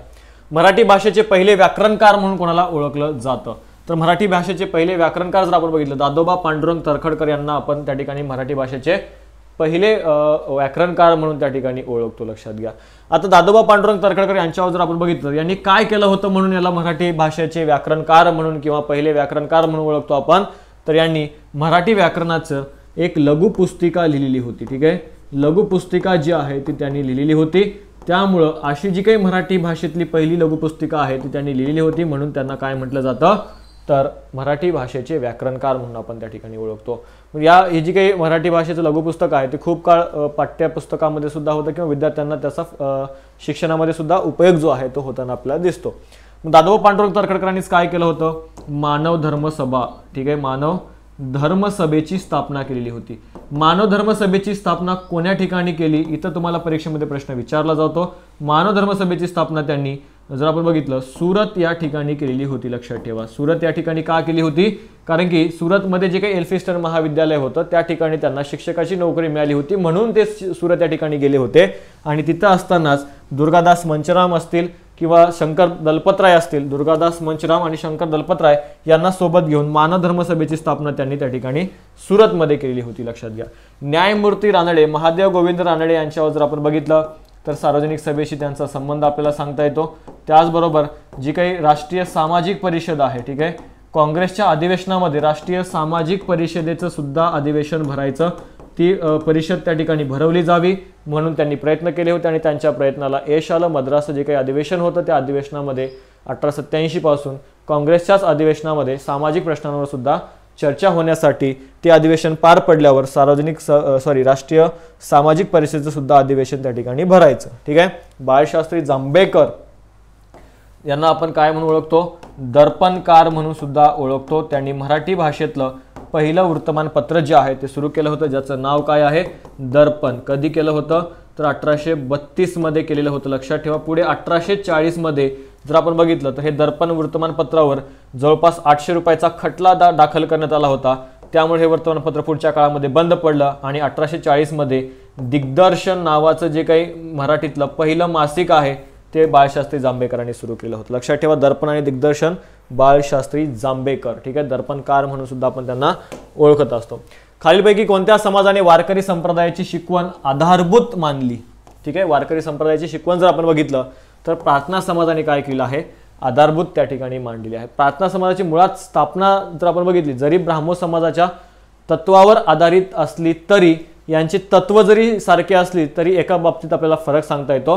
हे जे काही ब्राह्मो समाज आहे, ब्राह्मो समाज 1828 मध्ये राजाराम मोहन राय यांनी या ब्राह्मो समाजाची स्थापना केलेली होती. ब्राह्मो समाज जो आहे तो ख्रिस्त धर्माला पूजणारा होता. ठीक आहे. ख्रिस्त धर्म जो असेल त्याला पूजणारा त्या ठिकाणी सांगता येतो. मात्र वारकरी हा जो काही प्रार्थना समाज आहे तो वारकरी संप्रदायाची काय करायचा, शिकवण द्यायचा. ठीक आहे. वारकरी संप्रदायाची शिकवण देणारा आपला हा समाज सांगता येतो. ठीक आहे. तर या गोष्टी लक्षात ठेवा. आर्य समाजानं काय केलं होतं तर धार्मिक सुधारणासाठी प्रयत्न केले आहेत. धार्मिक सुधारणासाठी प्रयत्न केले आहेत. त्याचबरोबर जर आपण बघितलं जो काही धर्मांतरणाचा लढा आहे, म्हणजे जर आपण बघितलं ज्या हिंदूंना त्या ठिकाणी मुस्लिम धर्मामध्ये ओढून घेण्यात आलं होतं किंवा ख्रिश्चन धर्मामध्ये त्यांना ओढून घेण्यात आलं होतं, त्यांना त्यांचं शुद्धीकरण करून पुन्हा हिंदू धर्मामध्ये घेण्याचं महत्त्वाचं काम कोणी केलं होतं, आर्य समाजानं केलं होतं. आर्य समाजाची स्थापना जरी मुंबईला झाली असली तरी पुढच्या काळामध्ये या आर्य समाजाचं प्रमुख केंद्र काय बनलेलं होतं? लाहोर बनलेलं होतं, लक्षात ठेवा. ठीक आहे, लाहोर हे काय झालं होतं? प्रमुख केंद्र झालं होतं. लाहोरला एक शाखा होती, मात्र पुढच्या काळामध्ये ती शाखा प्रमुख केंद्र बनलेली होती, हे लक्षात ठेवा. सत्यशोधक समाज तर आपण बघितलेलंच आहे. सत्यशोधक समाजाचे महात्मा ज्योतिबा फुलेंनी या सत्यशोधक समाजाची स्थापना केली होती आणि सत्यशोधक समाजाच्या वतीने त्यांनी इथल्या जे काही दलित वर्ग आहे किंवा जिथला वर्णव्यवस्था जी आहे किंवा इथलं जे काही उच्च जातीतले लोक आहेत त्यांच्या विरोधात त्यांनी टीका करण्याचं काम केलं होतं आणि दलितांना न्याय मिळवून देण्यासाठी त्यांनी सत्यशोधक समाजाची स्थापना या ठिकाणी केलेली होती. या प्रश्नाचा आन्सर काय आहे? वारकरी संप्रदायाची शिकवण आधारभूत जर आपण बघितलं तर ते प्रार्थना समाज आहे. पर्याय क्रमांक 1 या प्रश्नाचं योग्य उत्तर आपल्याला सांगता येतं. पुढे बघा, 1958 साली भारतरत्न हा गौरव मिळवणारे महाराष्ट्रातील समाज सुधारक कोण होते? 1958 मध्ये जर आपण बघितलं तर भारतरत्न मिळवणारे कोण होते? तर एक लक्षात ठेवा, धोंडो केशव कर्वे होते. पर्याय क्रमांक 3 हे या प्रश्नाचं अगदी बरोबर उत्तर असेल. ऑप्शन क्रमांक 3 हे या प्रश्नाचं योग्य आन्सर असेल. धोंडो केशव कर्वे यांना 1958 साली काय झालं होतं? भारतरत्न पुरस्कार मिळाला होता आणि ते पहिले काय आहेत? पहिले महाराष्ट्रीयन व्यक्ती आहेत ज्यांना काय मिळाला होता? तर भारतरत्न पुरस्कार मिळाला होता. ठीक आहे, पहिले महाराष्ट्रीयन व्यक्ती आहेत ज्यांना भारतरत्न हा पुरस्कार जो आहे तो मिळालेला होता. कधी? 1958 साली. त्यांनी जे काही शैक्षणिक क्षेत्रातलं योगदान दिलं होतं त्यामुळं भारत सरकारने त्यांना भारतरत्न हा जो काही सर्वोच्च पुरस्कार आहे आपला तो देऊन त्या ठिकाणी सन्मान त्यांचा करण्यात आलेला सांगता येतो. डॉक्टर बाबासाहेब आंबेडकरांना सुद्धा भारतरत्न हा किताब देण्यात आलेला होता, लक्षात ठेवा. वीरा शिंदे यांच्यावर जर आपण बघितलं तर 2 गोष्टी तुम्हाला लक्षात ठेवायचे. उपासना नावाचं मासिक सुरू केलं होतं. कोणतं? उपासना नावाचं मासिक सुरू केलं होतं. आता उपासना नावाचं मासिक कशासाठी सुरू केलं होतं? तर प्रार्थना सभा जी आहे, प्रार्थना सभा, आत्माराम पांडुरंग तरखडकरांनी या प्रार्थना सभेची स्थापना केली होती आणि या प्रार्थना सभेच्या प्रचारासाठी त्याचबरोबर प्रसारासाठी त्यांनी काय केलं होतं? तर याची सुरुवात जी आहे ती केली होती. कशाची? उपासना या मासिकाची. ठीक आहे, लक्षात ठेवा. गोपाळ बाबा वल्लंकर हे सुद्धा आपल्या ठिकाणी महत्त्वाचं नाव सांगता येतं. मात्र या प्रश्नाचं भारतरत्न मिळवणारे कोण होते? तर धोंडो केशव कर्वे होते, लक्षात घ्या. स्वराज्य पक्षाचे संस्थापक सदस्य आपल्याला इथं विचारलेलं आहे. संस्थापक सदस्य जर आपण बघितलं तर ते कोण होते? मोतीलाल नेहरू होते, लक्षात ठेवा. ठीक आहे, गांधी नाहीत, रासबिहारी घोष नाहीत, लोकमान्य टिळक सुद्धा नाहीत. कोण होतं? तर लक्षात ठेवायचे मोतीलाल नेहरू हे काय होते? तर संस्थापक सदस्य आपल्याला सांगता येतात. स्वराज्य पक्षाची स्थापना जर आपण बघितली 1923 साली या स्वराज्य पक्षाची स्थापना झाली, ज्यामध्ये 2 नावं तुम्हाला लक्षात ठेवायची आहेत. एक पहिलं नाव म्हणजे सी आर दास. ठीक आहे, सी आर दास, चित्तरंजन दास हे नाव तुम्हाला लक्षात ठेवायचं आहे. आणि दुसरं म्हणजे मोतीलाल नेहरू. ठीक आहे, मोतीलाल नेहरू या दोघांनी मिळून काय केलं होतं? स्वराज्य पक्षाची स्थापना केलेली होती. काँग्रेसमधून ते बाहेर पडलेले होते कारण की महात्मा गांधीजींनी काय केलं होतं? असहकार जी चळवळ आहे ती अचानक बंद केलेली होती. अचानक का बंद केली होती? कारण की या असहकार चळवळीला हिंसक वळण लागलेलं होतं. हिंसक वळण कोण्या ठिकाणी लागलं होतं हे सुद्धा महत्त्वाचं आहे. उत्तर प्रदेशमधल्या गोरखपूर जिल्ह्यामध्ये एक चौरी चौरा नावाचं ठिकाण आहे. त्या ठिकाणी जर आपण बघितलं तर पोलीस आणि स्थानिक लोक यांच्यामध्ये संघर्ष झाला, जाळपोळ झाली, ज्यामध्ये 22 पोलिसांचा मृत्यू झाला होता. त्यामुळे या घटनेमुळे महात्मा गांधी दुःखी झाले आणि त्यांनी असहकाराची चळवळ जी आहे ती स्थगित केलेली होती. हा निर्णय काँग्रेसमधल्या तरुणांना त्या ठिकाणी आवडलेला होता का? तर आवडलेला नव्हता. ज्यामध्ये सी आर दास होते, मोतीलाल नेहरू होते, सुभाषचंद्र बोस होते, यांना हा निर्णय आवडला नव्हता. त्याचबरोबर पुढच्या काळामध्ये ही चळवळ तर स्थगित करण्यात आली होती. त्यामुळे पुढच्या काळामध्ये ब्रिटिशांची अडवणूक करण्यासाठी कायदेमंडळामध्ये प्रवेश करण्याचा निर्णय जो आहे तो यांनी घेतला होता. आता कायदेमंडळामध्ये प्रवेश करायचा की नाही यावरून सुद्धा 2 गट पडलेले होते. ते 2 गट काय होते? एक होता फेरवादी गट. ठीक आहे, फेरवादी गट, आणि दुसरा होता नाफेरवादी गट. आता फेरवादी जो गट आहे, हा फेरवादी जो गट आहे यांना काय करायचं होतं? कायदेमंडळामध्ये प्रवेश घ्यायचा होता. यांना कायदेमंडळामध्ये प्रवेश घ्यायचा होता आणि कायदेमंडळामध्ये प्रवेश घेऊन त्या ठिकाणी काय करायचं होतं? ब्रिटिशांची अडवणूक करायची होती. ठीक आहे, लक्षात घ्या, ब्रिटिशांची काय? अडवणूक करायची होती. आणि नाफेरवादी जे आहेत त्यांना कायदेमंडळामध्ये प्रवेश करायचा नव्हता, त्यांना विधायक कामं करायची होती. काय करायची होती? विधायक कामे करायची होती. आता विधायक कामे म्हणजे नेमकं काय? तर दारूबंदीचा प्रसार करणं, लोकांमध्ये राष्ट्रीय काँग्रेस बाबत त्या ठिकाणी जागृती करणं, राष्ट्रीय काँग्रेसचं नेमकं काम काय आहे हे लोकांपर्यंत पसरणं, चरक्याचा प्रसार करणं, हे काय होते? तर विधायक कामं होती. म्हणजे संघटन जे आहे ते वाढवण्यासाठी काय तर हे नाफेरवादी प्रयत्न करणार होते, तर फेरवाद्यांना काय करायचं होतं, कायदेमंडळामध्ये प्रवेश करून ब्रिटिशांची अडवणूक करायची होती. त्यामुळं काँग्रेसमध्ये इथं फूट पडलेली आपल्याला सांगता येते. त्यानुसार यांनी 1923 मध्ये या स्वराज्य पक्षाची काय केलेली होती, स्थापना केली होती. पुढे तुम्हाला हे सुद्धा विचारलं जाऊ शकतं की फेरवादीमध्ये कोणते नेते होते, नाफेरवादीमध्ये कोणते नेते होते. आता नाफेरवादी जर आपण बघितलं, यामध्ये लक्षात ठेवा तुम्ही काही नावं, ज्यामध्ये सरदार वल्लभभाई पटेल सुद्धा आपल्याला या नाफेरवादी गटामध्ये सांगता येतात. त्याचप्रमाणे राजेंद्र प्रसाद हे नाव सुद्धा आपल्याला सांगता येतं. याच्यामध्ये राजेंद्र प्रसाद सुद्धा काय होते, नाफेरवादी गटामध्ये. सरदार वल्लभभाई पटेल, राजेंद्र प्रसाद, सी राजगोपालाचारी हे नाव सुद्धा आपल्याला सांगता येतं. ठीक आहे.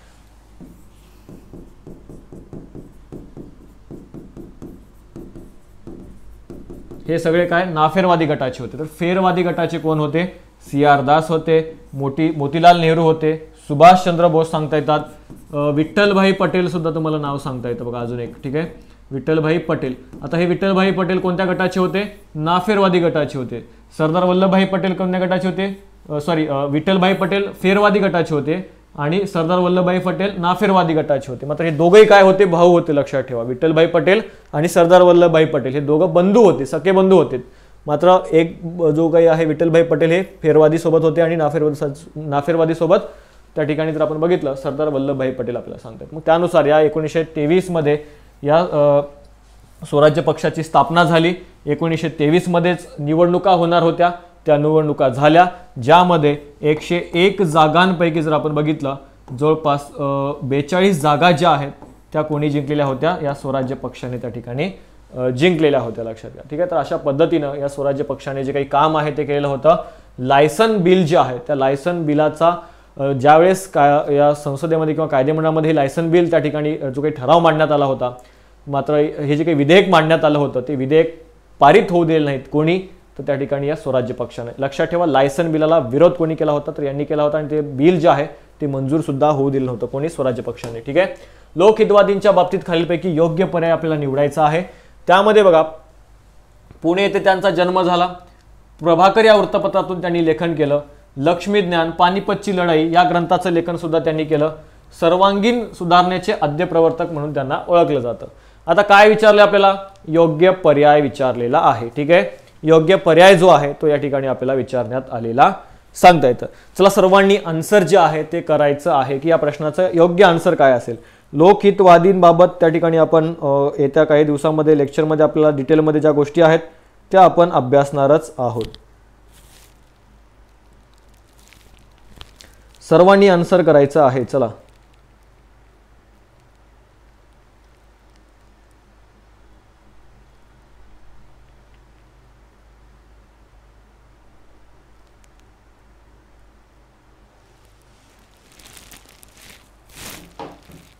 Yes, very good. काय असेल पर्याय क्रमांक 4, वरीलपैकी सर्व बरोबर असेल. ठीक आहे. ऑप्शन क्रमांक 4 या प्रश्नाचं योग्य आन्सर आपल्याला त्या ठिकाणी सांगता येईल.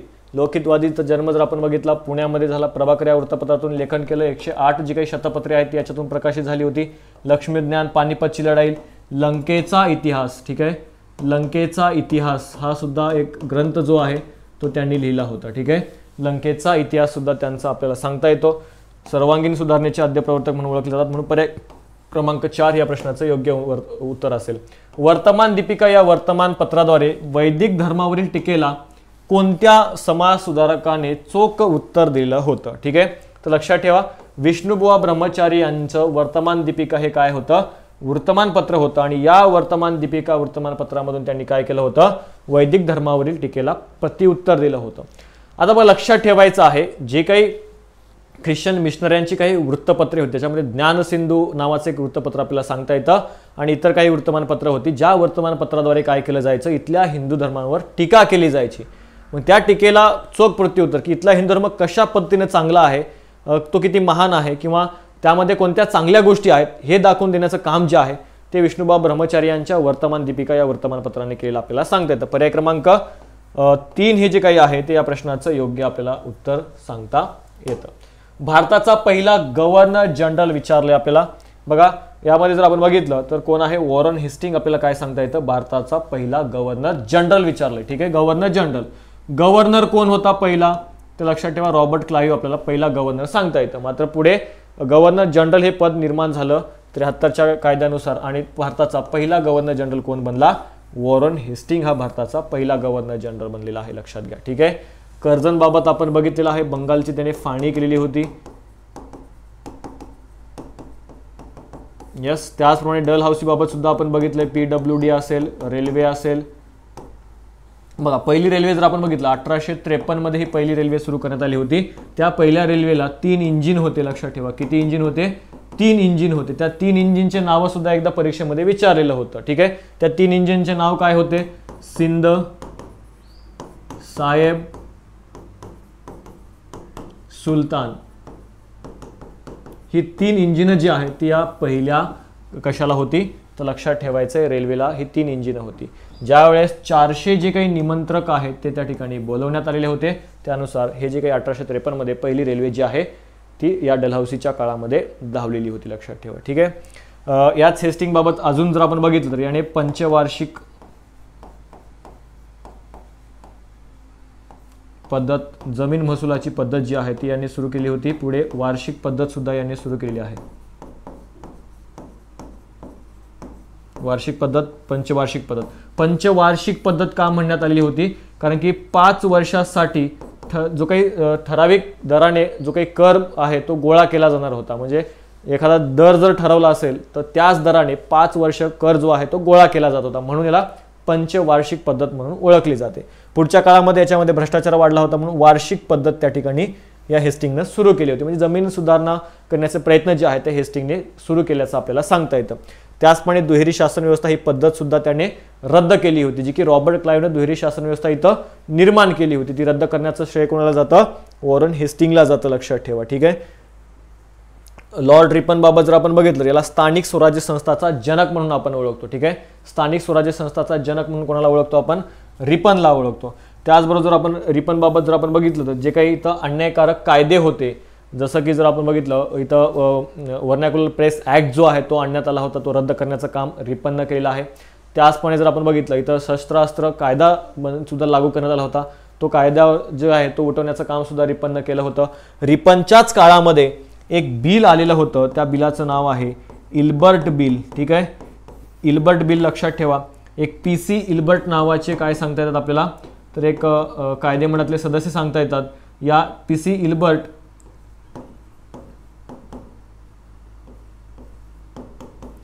इल्बर्ट यांनी काय केलं होतं? कायदेमंडळामध्ये एक बिल मांडलेलं होतं आणि त्या बिलानुसार एक कायदा करण्यात आला आणि या कायद्यांमध्ये काय ठरवण्यात आलं होतं की जे काही भारतीय व्यक्ती आहेत किंवा जे काही भारतीय न्यायाधीश आहेत त्या भारतीय न्यायाधीशांना त्या भारतीय न्यायाधीशांसमोर युरोपियन व्यक्तींचे खटले चालण्याचा अधिकार जो आहे तो भारतीय न्यायाधीशांना देण्यात आला होता. त्यामुळं युरोपियन जे लोक आहेत ते प्रचंड या बिलाच्या विरोधात पुढे आले, त्यांनी त्या बिलाला विरोध केला. त्यामुळं हे जे काही भारतीय न्यायाधीशांना दिलेले अधिकार होते ते काढून घेण्यात आले आणि हे अधिकार युरोपियन न्यायाधीश किंवा अमेरिकन न्यायाधीश यांच्याकडे ते हक्क जे आहेत ते सोपवण्यात आले होते. त्यामुळे भारतीयांच्या मनामध्ये सुद्धा या गोष्टीबाबत राग होता, चीड होती, असंतोष होता. त्याचा परिणाम पुढच्या काळामध्ये झालेला आपल्याला पाहायला मिळतं. ठीक आहे. तर ह्या ज्या काही बाबी आहेत त्या आपण बघितल्यात. पुढे बघा, इंडिया हाऊस लंडन येथे खालीलपैकी कोणत्या क्रांतिकारकांनी बॉम्ब तयार करण्याची माहिती मिळवलेली होती? कोण्या ठिकाणी? इंडिया हाऊसमध्ये. आता लक्षात घ्या, इंडिया हाऊस जे आहे त्या इंडिया हाऊसची स्थापना कधी झाली, कशी झाली ही गोष्ट बघणं गरजेचं आहे. ठीक आहे. इंडिया हाऊस जर आपण बघितलं काय,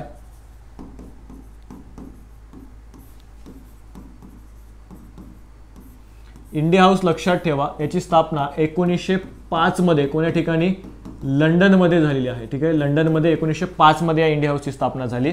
संस्थापक कोण आहेत? इथं सुद्धा तुम्हाला परीक्षेमध्ये प्रश्न विचारला जाऊ शकतो. ठीक आहे. संस्थापक जर आपण बघितलं, रामजी कृष्ण वर्मा यांनी काय केलं होतं? या इंडिया हाऊसची स्थापना त्या ठिकाणी लंडनमध्ये केली होती. स्थापनेमागचा उद्देश काय होता? तर जे काही भारतीय विद्यार्थी आहेत त्या भारतीय विद्यार्थ्यांना किंवा भारतीयांचे एक केंद्र असावं यासाठी त्यांनी काय केली होती? याची स्थापना केली होती. सुरुवातीला याचं नाव जर आपण बघितलं तर इंडियन होम रूल सोसायटी असं याचं नाव होतं, लक्षात ठेवा. कालांतराने याला इंडिया हाऊस असं म्हणून संबोधलं जातं. ठीक आहे. त्यांनी एक बिल्डिंग जी आहे ती त्या ठिकाणी घेतलेली होती आणि त्यामध्ये या इंडिया हाऊसची सुरुवात केली होती 1905 साली. मग याच इंडिया हाऊस तर्फे काय केलं जायचं? दरवर्षी, ठीक आहे, दरवर्षी जवळपास 6 विद्यार्थ्यांना 6 विद्यार्थ्यांना काय केलं जायचं, शिष्यवृत्ती दिली जायची. काय केलं जायचं, शिष्यवृत्ती दिली जायची. मग कोणाच्या नावाने ही शिष्यवृत्ती दिली जायची, छत्रपती शिवाजी महाराज. ठीक आहे, छत्रपती शिवाजी महाराज यांच्या नावाने काय केली जात होती, तर ही शिष्यवृत्ती जी आहे ती इथल्या विद्यार्थ्यांना दिली जात होती. मग याच इंडिया हाऊसची जी काही शिष्यवृत्ती आहे ती कोणाला मिळालेली होती लक्षात ठेवा, तर विनायक दामोदर सावरकर. ठीक आहे, स्वातंत्र्यवीर विनायक दामोदर सावरकर यांना काय झालेली होती, ही शिष्यवृत्ती मिळाली होती.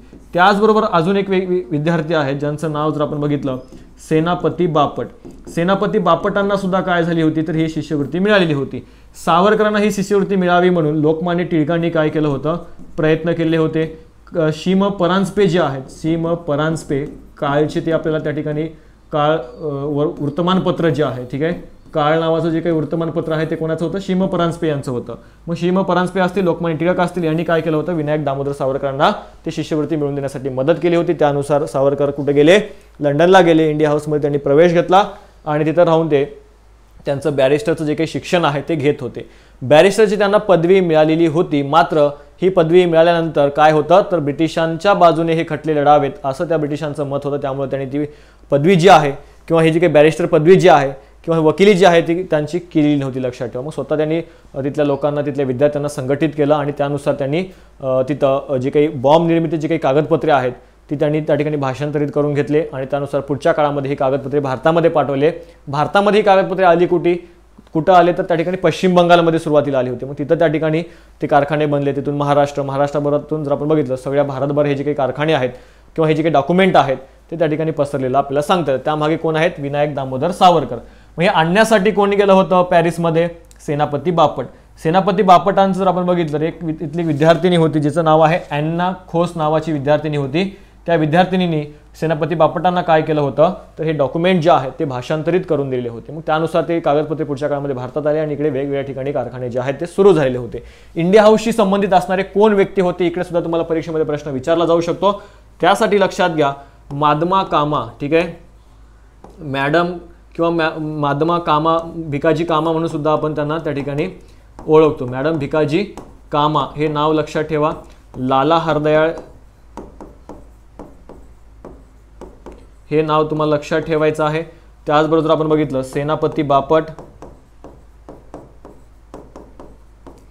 स्वातंत्र्यवीर सावरकर,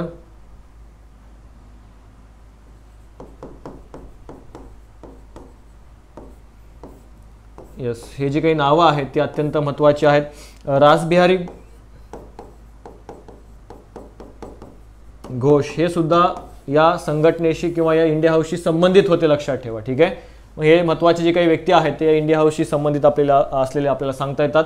महात्मा भिकाजी कामा जर आपण बघितलं तर महात्मा भिकाजी कामा यांनी काय केलेलं होतं, तर जर्मनीमध्ये एक ठिकाण आहे बघा, स्टुटगार्ट हे ठिकाण आहे. त्या ठिकाणी एक जागतिक सामाजिक परिषद भरलेली होती आणि त्या सामाजिक परिषदेला भारताकडून कोण गेलेलं होतं, मॅडम भिकाजी कामा हे त्या ठिकाणी उपस्थित होत्या. मग त्या सभेला उपस्थित असल्यावर त्यांना असं दिसलं की सगळीकडे ते सगळ्या देशांचे ध्वज दिसत आहेत, मात्र भारताचा त्या सभेमध्ये ध्वजच नाही. मग त्यांनी रातोरात काय केलं होतं, मॅडम भिकाजी कामा यांनी एक ध्वज जो आहे तो बनवलेला होता. तो ध्वज नेमका कशा पद्धतीचा होता तर लक्षात घ्यायचा आहे. इकडे प्रश्न तुम्हाला कधी विचारला गेला तर लक्षात ठेवा. तो ध्वज अशा स्वरूपाचा एक ध्वज त्यांनी बनवलेला होता, ज्यामध्ये सुरुवातीला 8 कमळे होती. ठीक आहे, सुरुवातीला जर आपण बघितलं तर हे वर 8 कमळे होती आणि मध्ये जर आपण बघितलं तर वंदे मातरम असं त्या ठिकाणी लिहिण्यात आलं होतं. आणि एकीकडे सूर्याची प्रतिकृती होती आणि दुसरीकडे चंद्राची प्रतिकृती होती लक्षात ठेवा. आणि या ठिकाणी जर आपण बघितलं वर कोणता कलर होता, हिरवा कलर होता. इकडे मध्ये जर आपण बघितलं पिवळा कलर होता आणि इकडे खाली लाल कलर होता. म्हणजे हा जो काही तिरंगा बनवण्यात आला होता त्यामध्ये सगळ्यात वर हिरवा कलर, मध्ये पिवळा कलर आणि सगळ्यात खाली लाल कलर होता. वर 8 कमळे, मध्ये वंदे मातरम, एका साईडला सूर्याची प्रतिकृती. सूर्याची प्रतिकृती का, तर हिंदूंचं प्रतीक म्हणून. ठीक आहे, हिंदूंचं प्रतीक म्हणून सूर्य. तर या ठिकाणी चंद्राची का घेण्यात आली होती प्रतिकृती, तर मुस्लिमांचं प्रतीक म्हणून. ठीक आहे, त्याचबरोबर हिरवा कलर मुस्लिमांसाठी, पिवळा कलर जर आपण बघितला तर हा पिवळा कलर जर आपण बघितला तर त्या ठिकाणी हिंदूंसाठी होता आणि या ठिकाणी जर लाल कलर बघितला तर तो बौद्ध धर्मासाठी होता. म्हणजे एकंदरीत हे जे काही ध्वज आहे हा रातोरात त्यांनी तयार केला आणि त्या सभेमध्ये त्या ठिकाणी फडकवलेला आहे. ठीक आहे, कोण आहेत, मॅडम भिकाजी कामा. मॅडम भिकाजी कामा यांच्यासोबत त्यावेळेस कोण होतं, सरदार सिंह राणा, ठीक आहे, सरदार सिंह राणा हे काय होते, त्या सभेला उपस्थित होते आणि सरदार सिंह राणा सुद्धा काय होते, या इंडिया हाऊसचे एक महत्त्वाचे कार्यकर्ते आपल्याला सांगता येतात, ठीक आहे. तर अशा पद्धतीने या महत्त्वाच्या गोष्टी आपण या ठिकाणी बघितलेल्या आहेत. यस, क्लिअर आहे. तर या प्रश्नाचा आन्सर काय असेल तर लक्षात घ्या, सेनापती बापट, हेमचंद्र दास आणि लाला हरदयाळ हे आपल्याला या ठिकाणी काय सांगता येतं, तर या प्रश्नाचं योग्य आन्सर सांगता येतं. म्हणजे पर्याय क्रमांक 3 हे प्रश्नाचं काय असेल, योग्य आन्सर असेल. सॉरी लाला हरदयाळ नाही, ठीक आहे, ABC म्हणजे हे नाही आहे, ठीक आहे, लक्षात ठेवा. सॉरी, इथं चुकीनं आपल्याला जे काही हे आहे ते वेगवेगळे झालेले आहेत. मात्र याचं जे काही आन्सर आहे सेनापती बापट, हेमचंद्र दास, त्याचबरोबर जर आपण बघितलं मिर्झा अब्बास, लाला हरदयाळ जे आहेत ते कुठं होते ते लक्षात ठेवायचं आहे, अमेरिकेमध्ये होते. लक्षात ठेवा, हे कुठं होते, अमेरिकेत होते लाला हरदयाळ, ठीक आहे. सॉरी, लाला हरदयाळ हे याच्यामध्ये येणार नाही. सेनापती बापट, हेमचंद्र दास आणि मिर्झा अब्बास हे आपल्याला त्या ठिकाणी सांगता येतात. ABC हे याचं काय असेल, आन्सर असेल, पर्याय क्रमांक 3 या प्रश्नाचं योग्य आन्सर असेल. तर अशा पद्धतीनं डिपार्टमेंटल PSI 2013 साली जे काही प्रश्न तुम्हाला आयोगाने विचारलेले होते त्या प्रत्येक प्रश्नाचं योग्य सखोल असं स्पष्टीकरण आपण या ठिकाणी अभ्यासलेलं आहे. याचनुसार जे काही इतर पेपर झालेले आहेत 2014, 16, 17 असेल, 21 असेल, या काळामध्ये जे काही तुमचे पेपर झालेले आहेत त्या पेपरचं आपण सखोल असं स्पष्टीकरण तुमच्यासमोर घेऊन येणार आहोत. तर हा व्हिडिओ तुम्हाला कसा वाटला नक्कीच कमेंट करा सर्वांनी, ठीक आहे. कमेंट करून सांगायचा व्हिडिओ कसा होता सर्वांनी सांगायचा आहे, ठीक आहे. तर आता थांबूयात. जर हा व्हिडिओ तुम्हाला आवडला असल्यास लाईक करा, शेअर करा आणि सबस्क्राईब करा आणि अशाच नवीन व्हिडिओसाठी पाहत राहा अभ्यास मित्र. धन्यवाद.